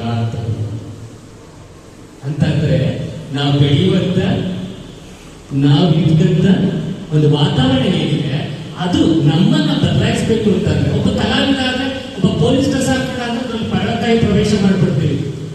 ಹಾಗಾಗಿ ಅಂತ ಒಂದು ರಂಗದ ಒಂದು ರಂಗ ಶಿಕ್ಷಣದ ಒಂದು ನಮ್ಮ ಜೀವನದಲ್ಲಿ ನಮ್ಮ ಏನು ಶಿಕ್ಷಣದ ಜೊತೆಗೆ ಬಂದಾಗ ನಿಜವಾಗ್ಲೂ ಕೂಡ ನಮ್ಮ ಶೈಕ್ಷಣಿಕ ಬದುಕು ಕೂಡ ಪಾವನವಾಗ್ತದೆ, ಅಭಿವೃದ್ಧಿವಾಗ್ತದೆ, ಪರಿಪೂರ್ಣ ಆಗ್ತದೆ. ಹಾಗಾಗಿ ಏನ್ ಮಾಡಬೇಕು, ಶಿಕ್ಷಣದ ಜೊತೆಗೆ ಒಂದು ರಂಗ ಚಿತ್ರಗಳನ್ನ, ರಂಗ ಪರಿಕಲ್ಪನೆಗಳನ್ನ, ನಾಟಕಗಳನ್ನ, ನೃತ್ಯಗಳನ್ನ ನೋಡುವಂತ ಒಂದು ಹವ್ಯಾಸವನ್ನು ನಾವು ಏನ್ ಮಾಡ್ಕೋಬೇಕಾಗ್ತದೆ, ಬೆಳೆಸಿಕೊಳ್ಬೇಕಾಗ್ತದೆ. ಮಹನೀಯರೊಬ್ಬರು ಹೇಳ್ತಾರೆ, ಕಣ್ಗಳಲ್ಲಿ ಕನಸು, ತೋಳುಗಳಲ್ಲಿ ಬಲ, ರೆಕ್ಕೆಗಳಷ್ಟೇ ಇದ್ದರೆ ಸಾಲದು, ನೆಲ ಬಿಟ್ಟು ಹಾರಲು ಛಲವಿರಬೇಕು, ಆಕಾಶಕ್ಕೇರಲು ಅಂತ. ಕಣ್ಣಲ್ಲಿ ಬಣ್ಣ ಕನಸಿದೆ, ತೋಳಲ್ಲಿ ಆನೆಗಾಗ್ತದ ಬಲ ಇದೆ, ರೆಕ್ಕೆನೂ ಇದೆ, ಹಾರಕ್ಕಾಗಲ್ಲ. ಕೋಳಿ ಕೂಡ, ಕೋಳಿ ರೆಕ್ಕೆ ಇಲ್ವಾ? ಯಾಕೆ ಹಾರ್ತಿಲ್ಲ? ಹಾರಬೇಕು ಅಂತ ಯಾವ್ದು ಮನಸ್ಸೇ ಮಾಡಿಲ್ವೇನೋ, ಅದು ಛಲ ಬಂದಿಲ್ವೇನೋ. ಆಗ ಏನ್ ಬೇಕು ನಮ್ಮಲ್ಲಿ? ಛಲ ಬೇಕು. ಆ ಛಲ ಇದ್ದಾಗ ಮಾತ್ರ ನಾವು ಏನನ್ನು ಬೇಕಾದ್ರೂ ಕೂಡ ನಾವೇನ್ ಮಾಡಬೇಕು, ಸಾಧನೆಯನ್ನು ಮಾಡಬೇಕಾಗ್ತದೆ, ಅದು ಸಾಧ್ಯ ಆಗ್ತದೆ. ಹೀಗೆ ಒಂದು 6ನೇ ತರಗತಿ ಮಕ್ಕಳು ಒಂದು ಸರ್ಕಾರಿ ಶಾಲೆ ಇದೆ ನಮ್ಮ ಬಾಲ್ಯ ಶಿಕ್ಷಣ ಸಂಸ್ಥೆಯಲ್ಲಿ ತಿಳ್ಕೊಳ್ಳಿ. ತುಂಬಾ ಗಲಾಟೆ ಮಾಡ್ತಾ ಇರ್ತಾರೆ. ಯಾರು 6ನೇ ತರಗತಿ ಮಕ್ಕಳು ಗಲಾಟೆ ಮಾಡ್ತಾ ಇರ್ತಾರೆ. ಅಷ್ಟರಲ್ಲಿ ಆ ಸ್ಕೂಲಿನ PE ಟೀಚರ್ ದೈಹಿಕ ಶಿಕ್ಷಣ ಶಿಕ್ಷಕರ ಹೌದು ಬರ್ತಾರೆ. ಇವರ ಗಲಾಟೆಯನ್ನು ನೋಡಿ ತುಂಬಾ ಕೋಪ ಬರ್ತದೆ. ಆ ಗಲಾಟೆ ಮಾಡ್ತಿದ್ದೀರಾ ನೋಡಿ, ಇವತ್ತು ಕನ್ನಡ ಪೀಳಿಗೆ ಪಾಠ ಮಾಡಬೇಕಾಗಿತ್ತು, ಮೇಷ್ಟ್ರು ಇನ್ನೂ ಬಂದಿಲ್ಲ, ಅದಕ್ಕೆ ಇನ್ನೂ ಗಲಾಟೆ ಮಾಡ್ತಾ ಇದ್ದೀವಿ. ಹೌದಾ? ನಿಮ್ಮ ಪಾಠ ಪ್ರವಚನ ಯಾವುದಕ್ಕೂ ವ್ಯರ್ಥ ಆಗ್ಬಾರ್ದು, ಕೆಲಸ ಮಾಡಿ. ನಾನು ದೈಹಿಕ ಶಿಕ್ಷಣ ಕೋರ್ಸ್ ಮಾಡೋಕ್ಕಿಂತ ಮುಂಚೆ ಕನ್ನಡ ಇಂಗ್ಲಿಷ್ ಓದಿದ್ದೀನಿ, ನನಗೂ ಕೂಡ ಅರಿವಿದೆ. ಆಯ್ತು, ಯಾವ ಪಾಠ ಮಾಡ್ತಿದ್ದಾರೆ ತಗೀಲಿ ಅಂತ ಎಲ್ಲ ಮಕ್ಕಳು ತೆಗಿತಾರೆ. ಇದನ್ನ ಕನ್ನಡ ತಂದು ಅದರ ಬುದ್ಧಿವಂತೆ ಅಂತ ಹೇಳ್ತಾರೆ. ನೋಡಿ, ಇವತ್ತು ದ್ರೌಪದಿ ವಸ್ತ್ರಾಭರಣ ಅನ್ನುವಂಥ ಪಾಠವನ್ನು ಮಾಡಬೇಕಾಗಿತ್ತು ಕನ್ನಡ ಮಾಸ್ಟರ್, ಇವತ್ತು ಬಂದಿಲ್ಲ. ಓ ಆಯ್ತು, ಅದ್ರೇನಿದೆ ಕನ್ನಡದ ಹೋಗಿ ಹೇಳೋದಲ್ವಾ ಅಂತ ಹೇಳಿ ಅವತ್ತು ಆ ಪಾಠ ಮಾಡಿ ಮುಗಿಸ್ತಾರೆ. ಯಾರು? ಟೀಚರ್. ಯಾವ ಪಾಠ ಮಾಡ್ತಾರೆ? ಕನ್ನಡದಲ್ಲಿ ಯಾವ ಪಾಠ? ದ್ರೌಪದಿಗೆ ವಸ್ತ್ರಾಭರಣ ಅನ್ನುವಂತ ಚಾಪ್ಟರ್ ಮಾಡಿ ಮುಗಿಸ್ತಾರೆ. ಮುಗಿತಲ್ಲ, ಇನ್ನೇನು ಕಥೆ ಹೇಳೋದ್ರಿಂದ ಕೇಳ್ಬೋದು ನೀವು, ಹೌದಲ್ವಾ? ಮಾರನೇ ದಿನ ಆ ಒಂದು ಘಟಕದ ಸಿಆರ್ಪಿಗಳು ಅಥವಾ ಬಿಇಗಳು ಕ್ಷೇತ್ರ ಶಿಕ್ಷಣ ಯಾರೋ ಅವರು ಟೆಸ್ಟಿಂಗ್ಗೋಸ್ಕರ ಬರ್ತಾರೆ. ಶಾಲೆಯಲ್ಲಿ ಪಾಠ ಮಾಡ್ತಿದ್ದಾರೆ ಅಂತ ಪರೀಕ್ಷೆ ಮಾಡೋಣ ಅಂತೇಳಿ ಬರ್ತಾರೆ. ಬಂದಾಗ ಅವ್ರೇನು ಆಫೀಸರ್ ಮುಂದೆ ಅಲ್ಲಿ ಎಲ್ಲೂ ಹೋಗಲ್ಲ, ಡೈರೆಕ್ಟ್ ಆಗ ತರಗತಿ ಹೋಗ್ತಾರೆ. ಎಲ್ಲಿಗೆ? ಆರನೇ ತರಗತಿಗೆ ಹೋಗ್ತಾರೆ. ಹೋಗಿ ಕುತ್ಕೊಂಡು ತೆಗಿರಿ ಕನ್ನಡ ಪುಸ್ತಕವನ್ನ, ನಿನ್ನೆ ಯಾವ ಪಾಠ ಮಾಡಿದ್ದಾರೆ ಹೇಳಿ. ಇವ್ರ ಮಕ್ಕ ಅವ್ರು ನೋಡ್ತಾರೆ, ಅವ್ರ ಮಕ್ಕ ಇವ್ರು ನೋಡ್ತಾರೆ, ಯಾರಿಗೂ ಕೂಡ ಗೊತ್ತಿಲ್ಲ. ಕನ್ನಡ ಮಿಸ್ಟ್ ಹಿಂದೆ ಹೇಳ್ತಾರೆ, ಯಾವ್ದಾದ್ರು ಒಂದು ಹೇಳಿ ಮರ್ಯಾದೆ ಉಳಿಸೋ ಅಂತ. ಯಾರಿಗೆ? ಮಕ್ಕಳಿಗೆ ಹೇಳ್ತಾರೆ. ಅವಾಗೊಬ್ಬ ನನ್ನಂತ ಅತೀ ತಟ್ಟೊಬ್ಬ ನಿಂತ್ಕೊತಾನೆ. ಏನಂತ ನಾನು ಹೇಳ್ತೀನಿ ಸರ್ ಅಂತ. ಕನ್ನಡ ಮಿಸ್ಟ್ ಖುಷಿ ಆಗ್ಬಿಟ್ಟು, ಅಯ್ಯೋ ನಮ್ಮ ಮರ್ಯಾದೆ ಉಳಿಸೋಕೊಂದು ಕೊಡಿಯಾದ್ರೂ ಇದೆಯಲ್ಲ ತರಗತಿಯಲ್ಲಿ, ಹೇಳಪ್ಪ. ಮತ್ತೊಂದು ಪ್ರಶ್ನೆ ಕೇಳ್ತಾರೆ, ಕನ್ನಡ ಪಾಠದಲ್ಲಿ ಯಾವ ಪಾಠ ಮಾಡ್ತಿದ್ರು ನಿಮ್ಮ ಮೇಷ್ಟ್ರು? ಆಗ ಗುಂಡ ಹೇಳ್ತಾರೆ, ಸರ್ ಹೇಳಪ್ಪ ಸರ್, ಲೆಕ್ಕಾಚಾರವಾಗಿ ನಿನ್ನೆ ದ್ರೌಪದಿ ವಸ್ತ್ರಾಭರಣ ನಾವು ಕನ್ನಡ ಮೇಷ್ಟ್ರು ಮಾಡಬೇಕಾಗಿತ್ತು, ಅವ್ರು ಬಂದಿರ್ಲಿಲ್ಲ. ಅದೇ ಟೈಮ್ ಬಂದು ನಮ್ಮ ಪಿಟಿ ಸಾಹಿತ್ಯ ಮಾಡ್ಬಿಟ್ಟು ಸರಿ. ಅರ್ಥ ಆಯ್ತಾ ನಿಮ್ಗೆ? ಅಂದ್ರೆ ನಮ್ಮ ಸರ್ಕಾರಿ ಶಾಲೆಯ ಮಕ್ಕಳು ಅಥವಾ ಇಂಥ ಒಂದು ಉಚಿತ ವಸತಿ ಓದಿರ್ತಕ್ಕಂಥ ಮಕ್ಕಳಿಗೆ ತುಂಬಾ ಬುದ್ಧಿಶಕ್ತಿ ಜಾಸ್ತಿ ಇರ್ತದೆ. ಆ ಬುದ್ಧಿಶಕ್ತಿಯನ್ನು ನಾವು ಶಿಕ್ಷಣದಲ್ಲಿ, ರಂಗಕಲೆಗಳಲ್ಲಿ ಮತ್ತು ಸಾಂಸ್ಕೃತಿಕ ಚಟುವಟಿಕೆಗಳಲ್ಲಿ ಬೆಳೆಸ್ಕೊಂಡಾಗ ಅವನ ಬುದ್ಧಿಶಕ್ತಿ ಏನಾಗ್ತದೆ? ಬೆಳವಣಿಗೆ ಆಗ್ತದೆ. ಕೈ ಕೆಸರಾದ್ರೆ ಹೇಳಿದೆ ಆಗಲಿ, ಕೈ ಕೆಸರಾದ್ರೆ ಕೈ ತೊಡ್ಕೋಬೇಕು ಅಂತ, ಹೌದಲ್ವಾ? ತುಂಬಾ ಮಾತು ಆಡ್ತಾ ಆಡ್ತಾ ಆಡ್ತಾ ಆಡ್ತಾ ಹೋದ್ರೆ ನಿಮ್ಗೂ ಕೂಡ ಬೇಜಾರಾಗುತ್ತಲ್ವಾ? ಬೇಜಾರಾಗ್ತಿಲ್ಲ, ನಮ್ಗೆ ಸಣ್ಣ ಕಥೆ ಹೇಳ್ತೀನಿ. ಹೀಗೆ 10ನೇ ಕ್ಲಾಸಲ್ಲಿ ಒಬ್ಬ ತುಂಬಾ ಬುದ್ಧಿವಂತ ಇದ್ದ. ಎಕ್ಸಾಮ್ ಆಯ್ತು. ಎಕ್ಸಾಮ್ ಆದ್ಮೇಲೆ ನೋಡಿ, ನೀವಂತ ಕಥೆಗಳನ್ನ ನೀವೊಂದು ನಿಮ್ಮ ಶಾಲೆಗಳನ್ನು ಒಂದು ಪ್ರದರ್ಶನವನ್ನ ಮಾಡಿದ್ರೆ ಅದು ನಮ್ಮಲ್ಲಿ ಬದಲಾವಣೆಯನ್ನು ತರುತ್ತೆ, ಒಂದು ಸಂಸ್ಕೃತಿಯನ್ನ, ಸಂಪ್ರದಾಯವನ್ನ, ಮತ್ತೆ ಒಂದು ಒಳ್ಳೆ ವಾತಾವರಣ ಕೂಡ ನಮ್ಗೆ ಕಳಿಸುತ್ತೆ. ಹೋಗಿ ಸರಿ ಮಾಡ್ತಿಲ್ಲ, ತಪ್ಪು ಮಾಡ್ತಿದ್ಯಾ ಅಂತಂದ್ರೆ ನಮ್ಗೆ ಕೋಪ ಬರುತ್ತಲ್ವಾ, ಇವ್ನ ಹೇಳೋಕೆ ಅಂತ. ಅದೇ ಒಂದು ನಿದರ್ಶನಗಳನ್ನ ಒಂದು ನಟನೆ ಮೂಲಕವಾಗಿ, ಅಭಿನಯದ ಮೂಲಕವಾಗಿ ಅದನ್ನ ಮಾಡ್ತಾ ಹೋಗುತ್ತೆ. ಅದ್ರ ಮನಸ್ಸಲ್ಲಿ ಏನಾಗುತ್ತೆ? ಬದಲಾವಣೆ ಆಗುತ್ತೆ. ಈಗ 10ನೇ ಕ್ಲಾಸ್ ಪರೀಕ್ಷೆ ಆಯ್ತು, ರಿಸಲ್ಟ್ ಕೂಡ ಬಂತು. ಒಬ್ಬ ದೊಡ್ಡ ಬುದ್ಧಿವಂತ 10ನೇ ತರಗತಿ ಹುಡುಗ ಫೇಲ್ ಆಗ್ಬಿಟ್ಟ. ಫೇಲ್ ಆದ್ರೆ ಬಿಡ್ತಾರ? ಈಗ ಬಿಡಿ 3 ತಿಂಗಳ ಮೇಲೆ ಎಕ್ಸಾಮ್ ಕೊಡ್ತಾರೆ, ಆತರ ಮನೆ ಬಿದ್ದುಬಿಟ್ಟಿರ್ತಾರೆ. ನಿಮ್ಗಲ್ಲ, ಕೆಲವರಿಗೆ ಹೇಳಿದ್ದು. ಹಾಗೆ ಅವ್ರಿಗೆ ತುಂಬಾ ಭಯ. ಮನೆಯವರು ಅಪ್ಪ ಅಮ್ಮ ಬಿಡ್ತಾರ. ದೊಡ್ಡ ಓವರ್ ಟ್ಯಾಂಕ್, ಯಾವುದು ಪೆಟ್ರೋಲ್ ಅಂತ ದೊಡ್ಡ ಓವರ್ ಟ್ಯಾಂಕ್, ನೀರಿನ ಟ್ಯಾಂಕು, ಅದ್ರ ಮೇಲೆ ಹತ್ಬಿಟ್ಟ. ನಾನು ಸಾಯ್ತೀನಿ ಅಂತ ಊರವರೆಲ್ಲ ಸಾಯ್ಬೇಡ ಅಂತ. ಹೀಗೆ ಆಯ್ತು ಎಲ್ಲ ಊರಿಗೆ ಬಂದಿತ್ತು. ಜ್ಞಾನಿಗಳು ಯಾವ್ದೊಂದು ಹೇಳ್ಬಿಟ್ಟು ಏನಂತ, ಸಾಯ್ಬೇಡ ಅಂತ ಅವನೇನ್ ಹೇಳ್ತಾರೆ, ಸಾಯ್ತೀವಿ. ನಮ್ಮ ವಯಸ್ಸಲ್ಲಿ ಅದೇ ಬುದ್ಧಿ ನಮ್ಗಿರೋದು. ಏನು 10 ವರ್ಷ 12 ವರ್ಷ ಇದೆಲ್ಲ ಇದೆಯಲ್ಲ, ಯಾರು ಹೇಳ್ತಾರೋ ಅದು ವಿರುದ್ಧವಾಗಿ ಮಾಡೋದು. ಇದು ಮಾಡ್ಬೇಡ ಅಂದ್ರೆ ನಾವು ಮಾಡೋದು ಅಂತ ಗೊತ್ತು. ಕೆಲವರು ನಿಮ್ಮ ಮಾಡ್ತಾರೆ. ನೀವೇನಂತ ಗೊತ್ತು, ನಿಮ್ಮ ಶಿಸ್ತು, ನಿಮ್ಮ ಒಂದು ಪ್ರತಿಕ್ರಿಯೆ ನೋಡ್ತಾ ಇದ್ರೆ ನನ್ಗೆ ಖುಷಿ ಆಗುತ್ತೆ. ಯಾಕೆಂದ್ರೆ ನಾನು ಬಹಳಷ್ಟು ನನ್ಗೆ ಗೊತ್ತಿದ್ದ ಮಟ್ಟಿಗೆ, ಯಾಕೆಂದ್ರೆ ನಾನು ಜಾಸ್ತಿ ಓದ್ಬೇಕು ಅಂತ ಬೆಂಗಳೂರಿಗೆ ಬರಲಿಲ್ಲ. ಹಾಗೂ ಬಂದೆ, ಒಂದು B.Ed, M.Ed ಎಲ್ಲ ಮುಗಿಸ್ಕೊಂಡು 4 ವರ್ಷ ಒಂದು ಪದವಿ ಕಾಲೇಜಲ್ಲಿ ಕೆಲಸ ಮಾಡಿದ್ರೆ ಸಾಕು ಅನಿಸ್ತು. ಹೋಗಿ ಬಂದ್ಬಿಟ್ಟೆ. ಹೌದು, ನಾನು ಹಿಂಗೆ ನಂಗೆ ಹಂಗೆ ಅನಿಸ್ತಿತ್ತು. ಯಾರಾದ್ರೂ ಹೇಳಿದ್ರೆ ಅದಕ್ಕೆ ಆಪೋಸಿಟ್ ಮಾಡಬೇಕು ಅಂತ ಅನಿಸ್ತಾ ಇದೆ. ಹಾಗಾಗಿ ಆ ಹುಡುಗ ಯಾರ ಮಾತನ್ನು ಅಷ್ಟು ಒಬ್ಬ ರೈತ ಬರ್ತಾರೆ. ರೈತ ಅಂದ್ರೆ ಏನಾಗ್ಬಿಟ್ಟಿದೆ, ಅವನಿಗೆ ತಲೆ ಜ್ಞಾನ ಇಲ್ಲ, ಓದಿಲ್ಲ, ಬರೆದಿಲ್ಲ ಅಂತಂದ್ರೆ ಅವನಿಗೇನು ವ್ಯವಸಾಯ ಒಂದೇ. ಅಣ್ಣನ ಮುದ್ಕ ಒಬ್ಬ ರೈತ ಬಂದು ನನಗೊಂದು ಅವಕಾಶ ಕೊಡಿ, ಆ ಸಾಯ್ಬೇಕು ಅಂತ ನಿಂತಿದ್ದಾನೆಲ್ಲ ಮೇಲ್ಗಡೆ ಅವನ ಕೆಳಗಡೆ ಇಳಿಸ್ತೀನಿ ಅಂತ ಎಲ್ಲರೂ ಜೋರಾಗಿ ಶುರು ಮಾಡ್ತಾರೆ. ನಮ್ಮಂತವ್ರ ಕೈಲಿ ಆಗ್ಲಿಲ್ಲ. ಈ ಹನ್ನೆರಡು ಮುದ್ಕ ಒಬ್ಬ ರೈತ ಬಂದು ಇಳಿ ಅಂತ ಕೂಡ ಎಳ್ಳು ಬಿಡ್ತಾನ. ಅದೇನು ದಬಾಕ್ಗೆ ದಬಾಕಪ್ಪ, ದಬಾಕು ಅಂದ್ರೆ ಅದೇನು ಇಳಿಸ್ತಾರೆ ನೋಡಿ. ಅದಕ್ಕೆ ಹೇಳೋದು ಬುದ್ಧಿವಂತ ಚಿಕ್ಕಗಳು ನಮ್ಮ ಗ್ರಾಮೀಣ ಮತ್ತೆ ನಮ್ಮ ಇದ್ರಲ್ಲಿ ಇರ್ತಾರೆ ಅಂತ ಹೇಳಿ. ಯಾವ್ದು ಕಾನ್ವೆಂಟ್ ಹೋದ್ರೆ ಇಷ್ಟು ಬುದ್ಧಿ ಚಿಕ್ಕು ಇರಲ್ಲ, ಹೌದಲ್ವಾ? ಸೌತೆಕಾಯಿನ ಮಳೆ ಲೆಕ್ಕದಲ್ಲಿ ಕೇಳ್ತಾರೆ, ಹೌದಲ್ವಾ?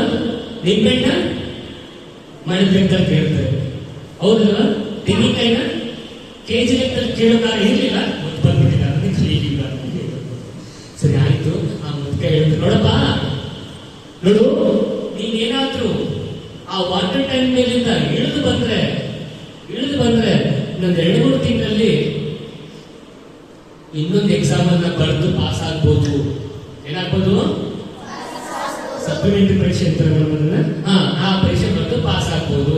ಎಷ್ಟು ತಿಂಗಳಲ್ಲಿ? 2-3 ತಿಂಗಳಲ್ಲಿ ಆಗ್ಬೋದು. ಒಂದ್ ವೇಳೆ ನೀನೇನಾದ್ರೂ ನೆಗೆಟಿವ್ ಸತ್ತೋದೆ ಅಂತಂದ್ರೆ ಮುಂದಿನ ಜೀವನದಲ್ಲಿ ಹುಟ್ಟಿ ಮತ್ತೆ ಪ್ರಿ-KG, LKG, UKG, 1ನೇ ಕ್ಲಾಸ್ 3ನೇ ಕ್ಲಾಸ್ 10 ವರ್ಷ ಓದ್ಕೊಂಡು ಬರ್ಬೇಕಾಯ್ತು. ನೋಡುವಂತಿದ್ ಕೂಡಲೇ ಆ ಹುಡುಗ ಅದು ಸಾಯಕ್ ನಿಂತಿದ್ದನ್ನು ಬಂದು ಆ ಮುದುಕನ ಕಾಲಕ್ಕೆ ನಿಂತಿದ್ದಂತೆ, ನಾನು ಸಾಯಲ್ಲ, ನಾನು 2-3 ತಿಂಗಳಲ್ಲಿ ಸಪ್ಲಿಮೆಂಟರಿ ಬರೆದು ಪಾಸ್ ಆಗ್ತೀನಿ ಅಂತ. ಹೌದಲ್ವಾ? ಸತ್ಯ ಅಲ್ವಾ? ಅದು ಇಂಥ ಬದಲಾವಣೆ ನಮ್ಮಲ್ಲಿ ಆಗ್ಬೇಕು. ಫೇಲ್ ಆಗ್ಬೇಕು ಅನ್ನೋದು ಮನ್ಸಲ್ಲಿ ಬೇಡ. ಅಕಸ್ಮಾತ್ ಫೇಲ್ ಆದ್ರೆ ಹೇಳ್ತಾ ಇದೆ, ಯಾರು ಫೇಲ್ ಆಗೋ ಮಕ್ಕಳು ಒಂದು ಲಕ್ಷಣ ಎಲ್ಲರೂ ಕಾಣ್ತಾ ಇಲ್ಲ. ಎಲ್ಲಾದ್ರೂ ಕೂಡ ರ್ಯಾಂಕ್ ಬರುವಂತ ಒಂದು ಲಕ್ಷಣ ಕಾಣ್ತಾ ಇರೋದಿಲ್ಲ. ಎಲ್ಲರೂ ಕೂಡ ರ್ಯಾಂಕ್ ಬನ್ನಿ. ಆದ್ರೆ ಜೀವನದಲ್ಲಿ ಓದಲ್ಲಿ ಸ್ವಲ್ಪ ವ್ಯತ್ಯಾಸಗಳಾಗ್ಬಿಟ್ರೆ ಅವ್ರು ಏನ್ ಮಾಡ್ಬೇಕು?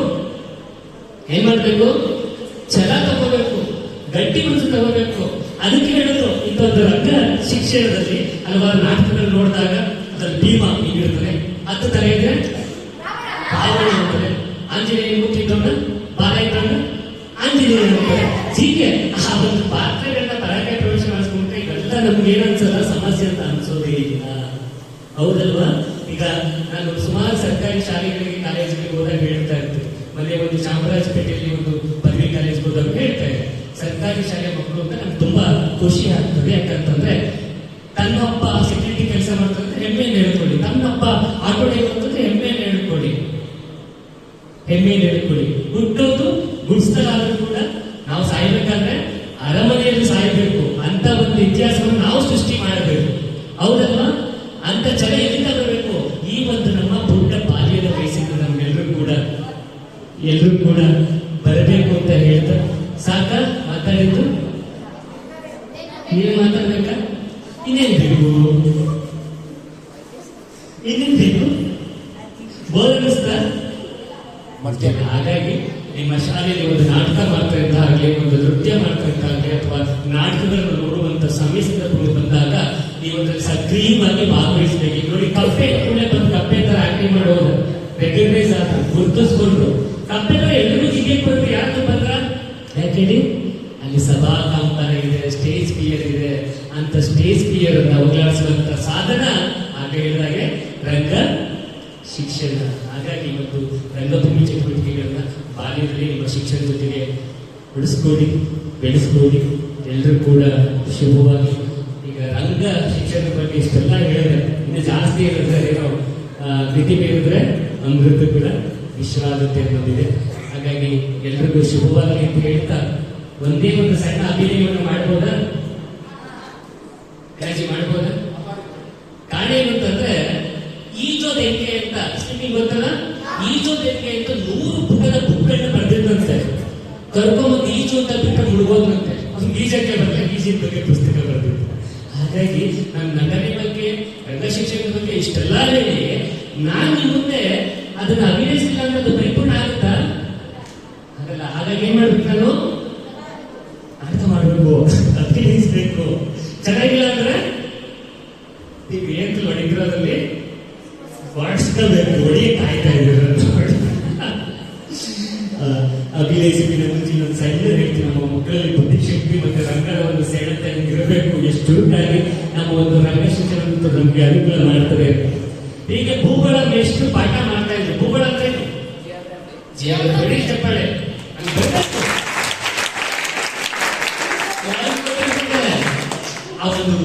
ಆ ಒಂದು ಆಕೃತಿಯನ್ನು ತಿಳಿಬೇಕು ನಮ್ಮಲ್ಲಿ. ಇವು ತಪ್ಪ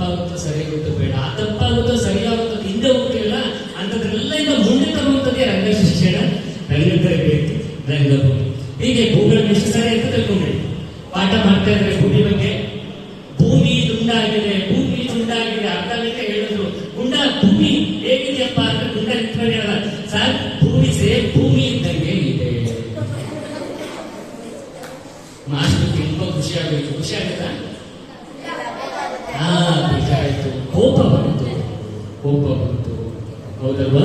ಕೋಪ ಬಂದು ಕೂಡ ಹೇಳ್ತಾರೆ ಎಲ್ಲಪ್ಪ ಹೇಳೋದು ಪ್ರಾಕ್ಟಿಕಲ್ ಏನಂತೇಳಿ, ಜೇಬು ಕೈ ಇರ್ತಾರೆ, ಅವರು ನೆಶೆ ಹಾಕುವಂತ ಅಭ್ಯಾಸ ಇರ್ತದೆ. ಒಂದು ರೌಂಡ್ ನೆಶೆ ಡಬ್ಬಿ ಇರ್ತದೆ. ನೆಶೆ ಡಬ್ಬಿ ನೋಡಿದಾರಾ?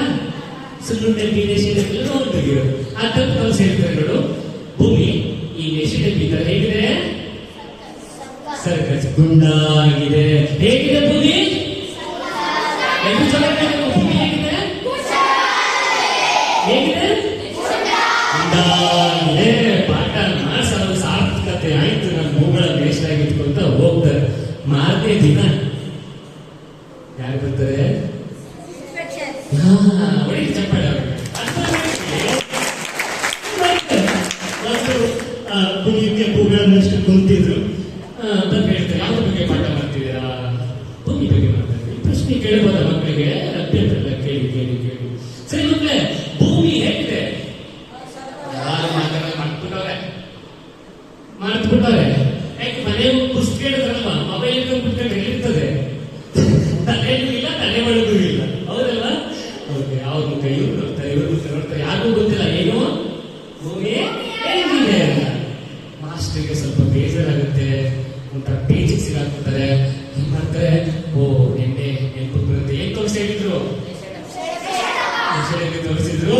ಓ ಈಗ ನಮ್ಮ ಮಕ್ಕಳು ಹೇಳ್ತಾರೆ ಅಂತ ಹೇಳಿ ಆ ಇನ್ಫೆಕ್ಷನ್ ಬಂದಿದ್ರಲ್ಲ, ಅವ್ರ ಹಿಂದೆ ಹೋಗಿ ಅವ್ರು ಕಾಣದಂಗೆ ಜೇಬು ಕೈ ಇಟ್ಟು ತೆಗೆದು ತೋರಿಸ್ತಾರೆ.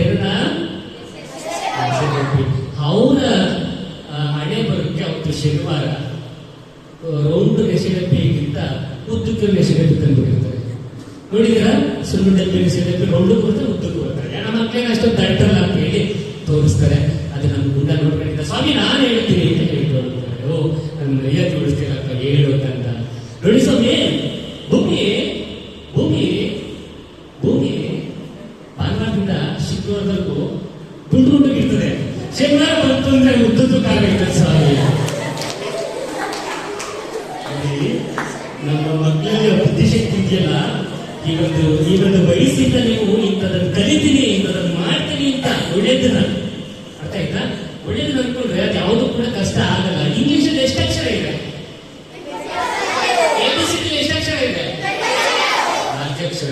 ABCD 26 ಅಕ್ಷರ ಬಿಟ್ಟು ಇನ್ನೇನು ಬರುತ್ತಾ? ಇಲ್ಲ, ಆಗ್ಲಿಕ್ಕೆ ಅಕ್ಕದಲ್ಲೇ ಹೇಳಿದ್ರೆ ಎಷ್ಟು ಅಕ್ಷರ ಇದೆ ಒಳಮಲೆಯಲ್ಲಿ? 49. ಅದಕ್ಕೆ 55 ಇದೆಯಾ? ಇಲ್ಲ, ಅದರಲ್ಲೇ ಅನ್ವಯಿಸಿಗಳು ವರ್ಗೀಯ ವರ್ಗೀಯ ಎಲ್ಲೂ ಕೂಡ ಅದರಲ್ಲೇ ಬರೋದು. ಇನ್ನೇನಿದೆ ಅದರಲ್ಲಿ ಅಂತ ನಾವು ಓದೋದು ಕಷ್ಟ ಆಗುತ್ತೆ ಅಂತ ಅಂತೀವಿ. ಆಸಕ್ತಿನ ತೊಡಗಿಸ್ಕೊಳ್ಬೇಕು. ಆ ಪಾಠದಲ್ಲಿ ಇರ್ತಕ್ಕಂಥ ವ್ಯಕ್ತಿ ನಾನೇ ಅನ್ಕೊಳ್ಬೇಕು. ಆಗ ಆ ಪಾಠ ನಮ್ಗೆ ಏನಾಗುತ್ತೆ? ಕಬ್ಬಿಣದ ಗಡ್ಡೆ ಆಗೋಲ್ಲ, ತುಂಬಾ ಸುಲಲಿತವಾಗುತ್ತೆ. ಹಾಗಾಗಿ ನೀವೇನ್ ಮಾಡಬೇಕು? ಈ ನಾಟಕಗಳನ್ನ ತಲೆಗೆ ಬರ್ತೀವಿ. ಈ ನಾಟಕಗಳನ್ನ ಈ ಒಂದು ವಿಭಿನ್ನವಾದಂತಹ ಮುಖಾಭಿನಯ ಆಗಿರ್ಬೋದು, ಏಕಪುತ್ರದಲ್ಲಿ ಆಗಿರ್ಬೋದು, ಬೀದಿ ನಾಟಕಗಳಾಗಿರ್ಬೋದು, ಪೌರಾಣಿಕ ಆಗಿರ್ಬೋದು, ಸಾಮಾಜಿಕ ಆಗಿರ್ಬೋದು, ಹಾಸ್ಯವಾಗಿರ್ಬೋದು, ಈ ಒಂದು ನಾಟಕಗಳಲ್ಲಿ ನಮ್ಮನ್ನು ನಾವು ಗುರುತಿಸಿಕೊಂಡಾಗ ಕೇವಲ ನಾವು ಏನಾಗ್ತೀವಿ, ಆಕ್ಟರ್ ಆಗ್ತೀವಿ, ನಾಯಕ ಆಗ್ತೀವಿ ಅಷ್ಟೇ ಅಲ್ಲ, ನಮ್ಮ ಸರ್ವಾಂಗೀಣ ಬದುಕು ಅಂತ ಇದೆ. ಅದರಲ್ಲಿ ನಿಮ್ಗೆ ಅರ್ಥ ಆಗುತ್ತಿರೋ ಗೊತ್ತಿಲ್ಲ. ಆದರೂ ಕೂಡ ನನ್ನ ಇಷ್ಟ ಅರ್ಥ ಮಾಡಿಸ್ಬೇಕು ಅಷ್ಟು ಹೇಳ್ತಾ ಇದ್ದೀನಿ. ಹಾಗಾಗಿ ರಂಗ ಶಿಕ್ಷಣಕ್ಕೆ ರಂಗ ಪರಂಪರೆ ಟ್ರಸ್ಟ್ಗೆ, ನಮ್ಮ ಬಾಲ್ಯ ವಸತಿ ಶಾಲೆಗೆ ಜೈ. ಇದೇ ರೀತಿ ಶುಭವಾಗಿ ಜೈ ಜವಾನ್, ಜೈ ಜವಾನ್. ಸರ್ ಒಬ್ಬ ದೊಡ್ಡ ಆತರ್ಕ ಶ್ರೀಮಂತ ಮತ್ತೆ ಮುಂದುವರಿಸುವಂತೆ ಬೇಕಾಗ್ತಿದೆಯಾ? ದೊಡ್ಡ ಶ್ರೀಮಂತ ಇಬ್ರು ಮಕ್ಕಳಿರ್ತಾರೆ. ಒಬ್ಬನ ಇಂಜಿನಿಯರ್ ಮಾಡ್ದ, ಒಬ್ರು ಡಾಕ್ಟರ್ ಮಾಡ್ದ ಕಳಿಸ್ಬಿಟ್ರು. ಎಲ್ಲಿಗೆ? ವಿದೇಶಕ್ಕೆ. ಇಬ್ರು ಎರಡು ಬಂದ್ರೆ ಒಂದೊಂದು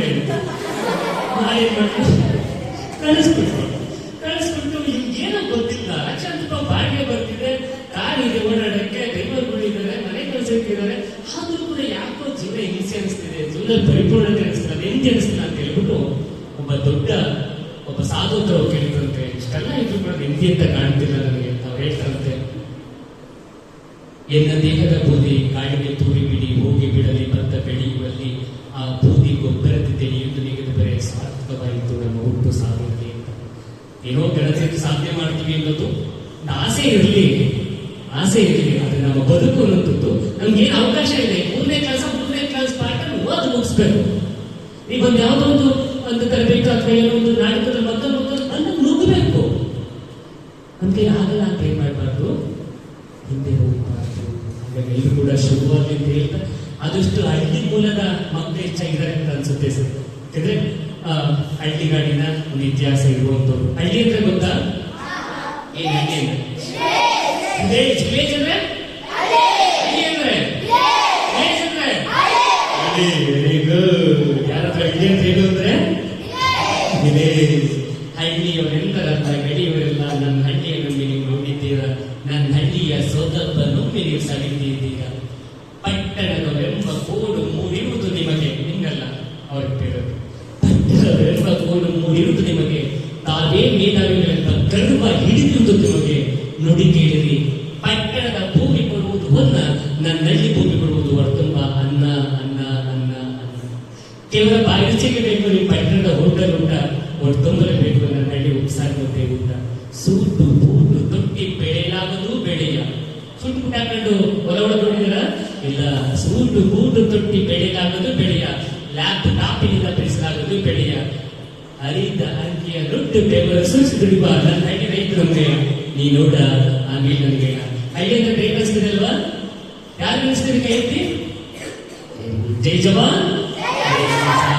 ಹಳ್ಳಿ ಅಂದ್ರೆ ಹೆಮ್ಮೆಯಿಂದ ನಾವು ಹೇಳಬೇಕು. ನಾವು ಹಳ್ಳಿಗಳು ನನ್ನ ಮುಂದೆ ಹೇಳಿದೆ, ನನ್ನ ಭಾಷಣಕಾರ ಇವತ್ತು ಅವಕಾಶ ಮಾಡಿದಂತ ಎಲ್ಲ ಗೋರಿ ಹಿರಿಯರಿಗೆ ಮತ್ತೆ ರಂಗಪುರ ರಸ್ತೆ ನನ್ನ ಅಭಿನಂದನೆಗಳನ್ನ ತಿಳಿಸ್ತಾ ಒಂದು 2 ನಿಮಿಷದ ಅಭಿನಯ ಮಾಡ್ಬೋದಾ? ನಾನು ಆಗಲೇ ಹೇಳಿದೆ, ಈಜು ಬಗ್ಗೆ ಬುಕ್ ಮಾಡಿಬಿಟ್ಟು ಈಜಕ್ಕೆ ಬರ್ದೆ ಮುಳುಗೋದಂತೆ ಹಂಗಾಗ್ಬಿಡ್ತದ ಕತೆ, ಹೌದಲ್ಲ? ಸೈನಿಕ ಗೊತ್ತಾ ನಿಮ್ಗೆ? ಸೈನಿಕ ಗೊತ್ತಾ ನಿಮ್ಗೆ? ಯಾರು ಸೋದರ ಅಂದ್ರೆ? ಸೈನಿಕ ಅಂದ್ರೆ ಸೋದರ ಅಂದ್ರೆ ಹೆಂಗಿರ್ತಾರೆ ಅವರು? ದೇಶ ಇಟ್ಕೊಂಡು ಕೊಳೆಯಾದ್ರು ಕಾಣ್ತಿರುವಂತ ಮಿಲಿಟರಿಸ್ ಹಾಕೊಂಡು ಯಾರು ಕಾಯ್ತಾ ಇರೋದು? ನಮಗೆಲ್ಲ ಕಾಯ್ತಾ ಇದ್ದಾರೆ. ಯಾರು?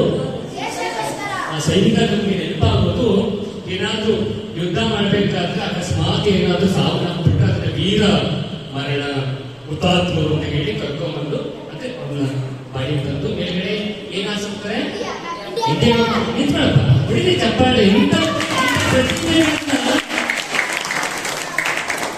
ಏನ್ ಹೆಸರು? ನಿಂಗಪ್ಪ. ನಿಂಗಪ್ಪನಿಗೆ ಒಂದು ದೊಡ್ಡ ಚಪ್ಪಾಳೆ ಮತ್ತೊಮ್ಮೆ. ಇಂಡಿಯನ್ ಅಪ್ಪನ್ನ ಆಸಿ ಸೀರೆ ತೊಳೆದು ಅಂತ್ಯ ಸಂಸ್ಕಾರ ಮಾಡ್ತಾರೆ. ಮತ್ತೆ ಇನ್ನೊಬ್ರು ಸೈನಿಕರು ಹುತಾತ್ಮರಾಗೋರು ನಾವು ತಲೆ ಕೆಡಿಸ್ಕೋತೀವ? ಇಲ್ಲ. ಅಂತ ಸೈನಿಕರಿಗೆ ಮುಂದೆ ಕರ್ಕೊಂಬರ್ಲ ಬೇಡವಾ?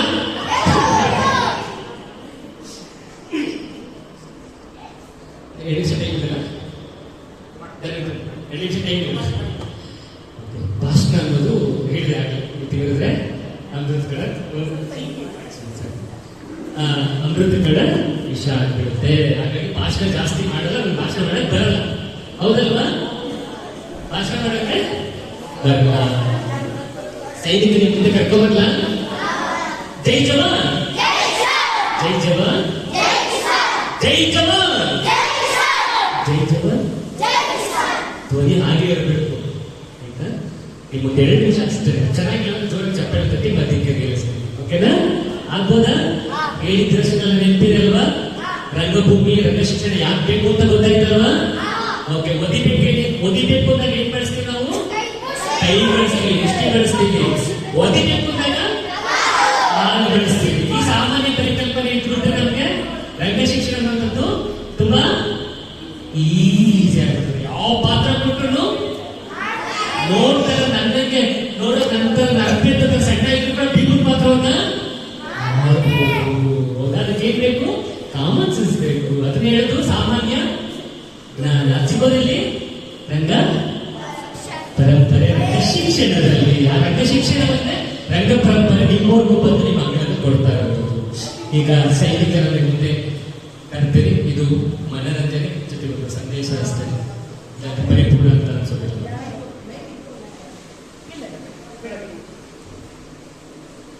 ಯಾರು ಬರ್ತಾ ಇದ್ದಾರೆ ಮುಂದೆ? ಸೈನಿಕ ಅಂದ್ರೆ ಅವ್ನ ಕಾಸ್ಟ್ಯೂಮ್, ಅವ್ರ ಬಟ್ಟೆ, ಅವ್ರ ವೇಷಭೂಷಣ ಕಣ್ಣು ಬಂತ ಯಾವ ಬಟ್ಟೆ ಹಾಕೊಳ್ಳೋದವರು?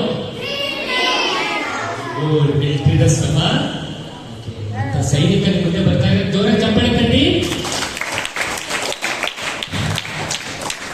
ಚಪ್ಪಾಳೆಯಲ್ಲಿ ಒಂದು ಸಣ್ಣ ಬದಲಾವಣೆ. ನಾನು ನೋಡಿದ್ರೆ ಚಪ್ಪಾಳೆ ಹೊಡಿತೀರಾ? ಇದು ನಾನು ನೋಡಿದ್ದಲ್ಲ, ನೀವು ಹೊಡಿರಿ ಚಪ್ಪಾಳೆ ಅವರಿಗೆ.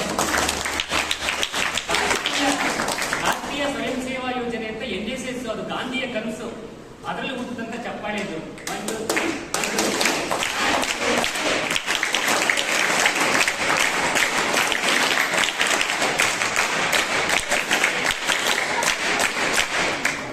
ಇಂಥ ಚಪ್ಪಾಳೆ ಕಟ್ಟೋದ್ರಿಂದ ಏನಾಗುತ್ತೆ? ಆರೋಗ್ಯನೂ ಚೆನ್ನಾಗಿರುತ್ತೆ. ಕೆಲವರು ತಿರುಗಿ ನೋಡ್ತಾರೆ, ಇದ್ಯಾವುದು ತುಂಬಾ ನಯವಾಗಿ ಸುಲಲಿತವಾಗಿ ಚಪ್ಪಾಳೆ ಕಟ್ತಿದ್ದಾರೆ, ಓ ಈ ಸ್ಕೂಲಲ್ಲಿ ಒಳ್ಳೆ ಶಿಸ್ತು, ಒಳ್ಳೆ ವಾತಾವರಣ ಇದೆ ಅಂತ. ಹಾಗಾಗಿ ಇನ್ನು ಮುಂದೆ ಆದಷ್ಟು ನೀವು ಹೇಗೆ ಚಪ್ಪಾಳೆ ಕಟ್ಟಬೇಕು,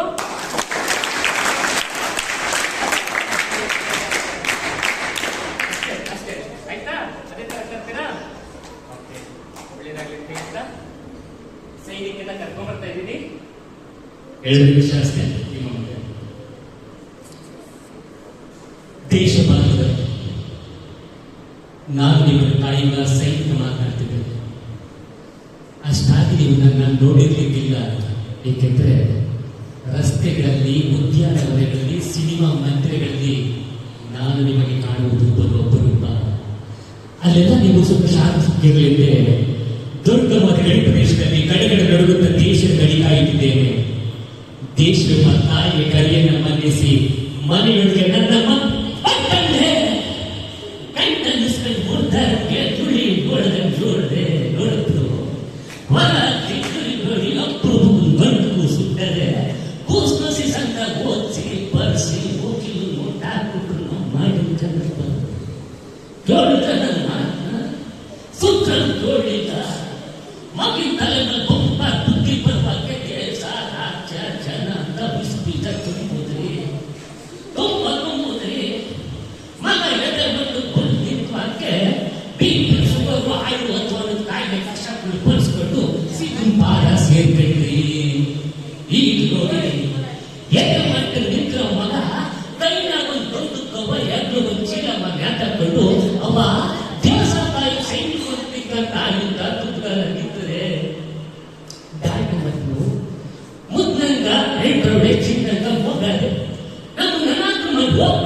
ಮೂಲೆ ಮರೆಸಿ ಹೋಗ್ತಿದ್ರು.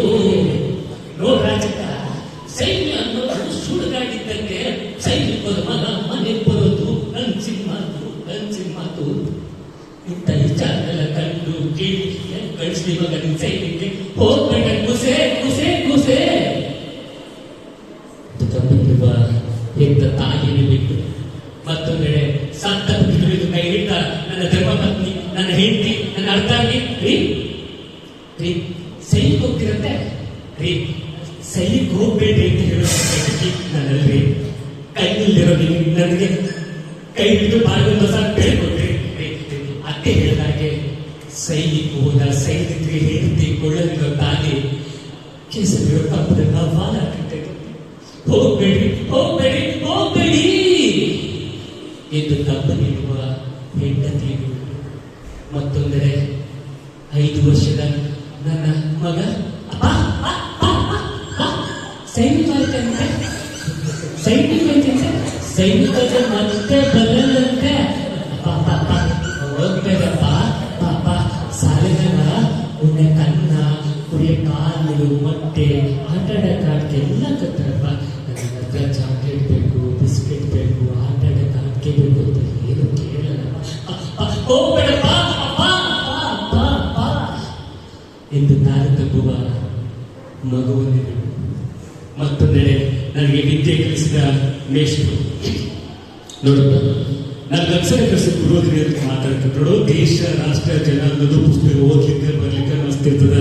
ಆದ್ರೆ ವಾಸ್ತವ ಯಾರಿತ್ತು? ಸೈನ್ಯ ಅನ್ನೋ ಶುದ್ಧ ಆಗಿತ್ತು. ಕೈನಂತ ಡಿಗ್ರಿ ITBT ಕಂಪ್ನಿ ತುಂಬ ರೊಕ್ಕ ಕೊಡ್ತಾರೆ, ಅಡ್ಡಾಡಿ ಕಾರ್ ಕೊಡ್ತಾರೆ, ವಾಸ್ತಿ ಬಂಗ್ಲೆ ಕೊಡ್ತಾರೋ.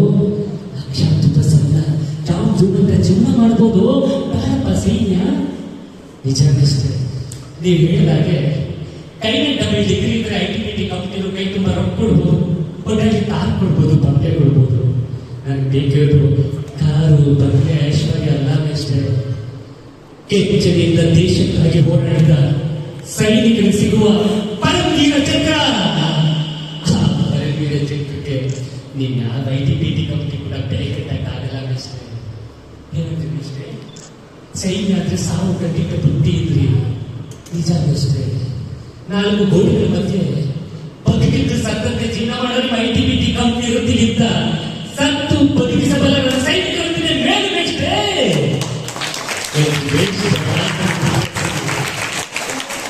ದೇಶ ರಕ್ಷಣೆಗಾಗಿ ಬಂದಿದ್ದೇನೆ.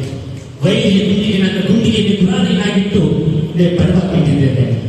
ಬದುಕಬೇಕು, ಪ್ರೀತಿ ಜೊತೆ ಸರಸ್ವಾಡಬೇಕು, ಅಮ್ಮನ ಮಡಿಲಲ್ಲಿ ಮಲಗಬೇಕು, ಕಣ್ಣನ್ನು ಎತ್ತಿ ಮುದ್ದಾಡಬೇಕು. ಹೀಗೆ ಬದುಕಲಿಕ್ಕೆ ಭಾಷೆಗಳು ನೂರಾರಿದ್ರು, ಬದುಕಲಿಕ್ಕೆ ಕಾಡುಗಳು ಸಾವಿರಾರಿದ್ರು. ಭಾರತ ಭೂಮಿಗೆ ಸಿರಕ್ತವರ ಹೆಜ್ಜೆಗಳನ್ನು ಸಿದ್ಧವಿದ್ದೇನೆ. ಸಾವಿನೊಂದಿಗೆ ಸರಸು ಮಾಡುವ ನನ್ನ ವೃತ್ತಿ ದೇಶ ಪ್ರೇಮಕ್ಕೆ ಪತಾಕೆಯಲ್ಲಿ ಎತ್ತಿಡುವ ಹಿರಿಯ ವೃತ್ತಿ.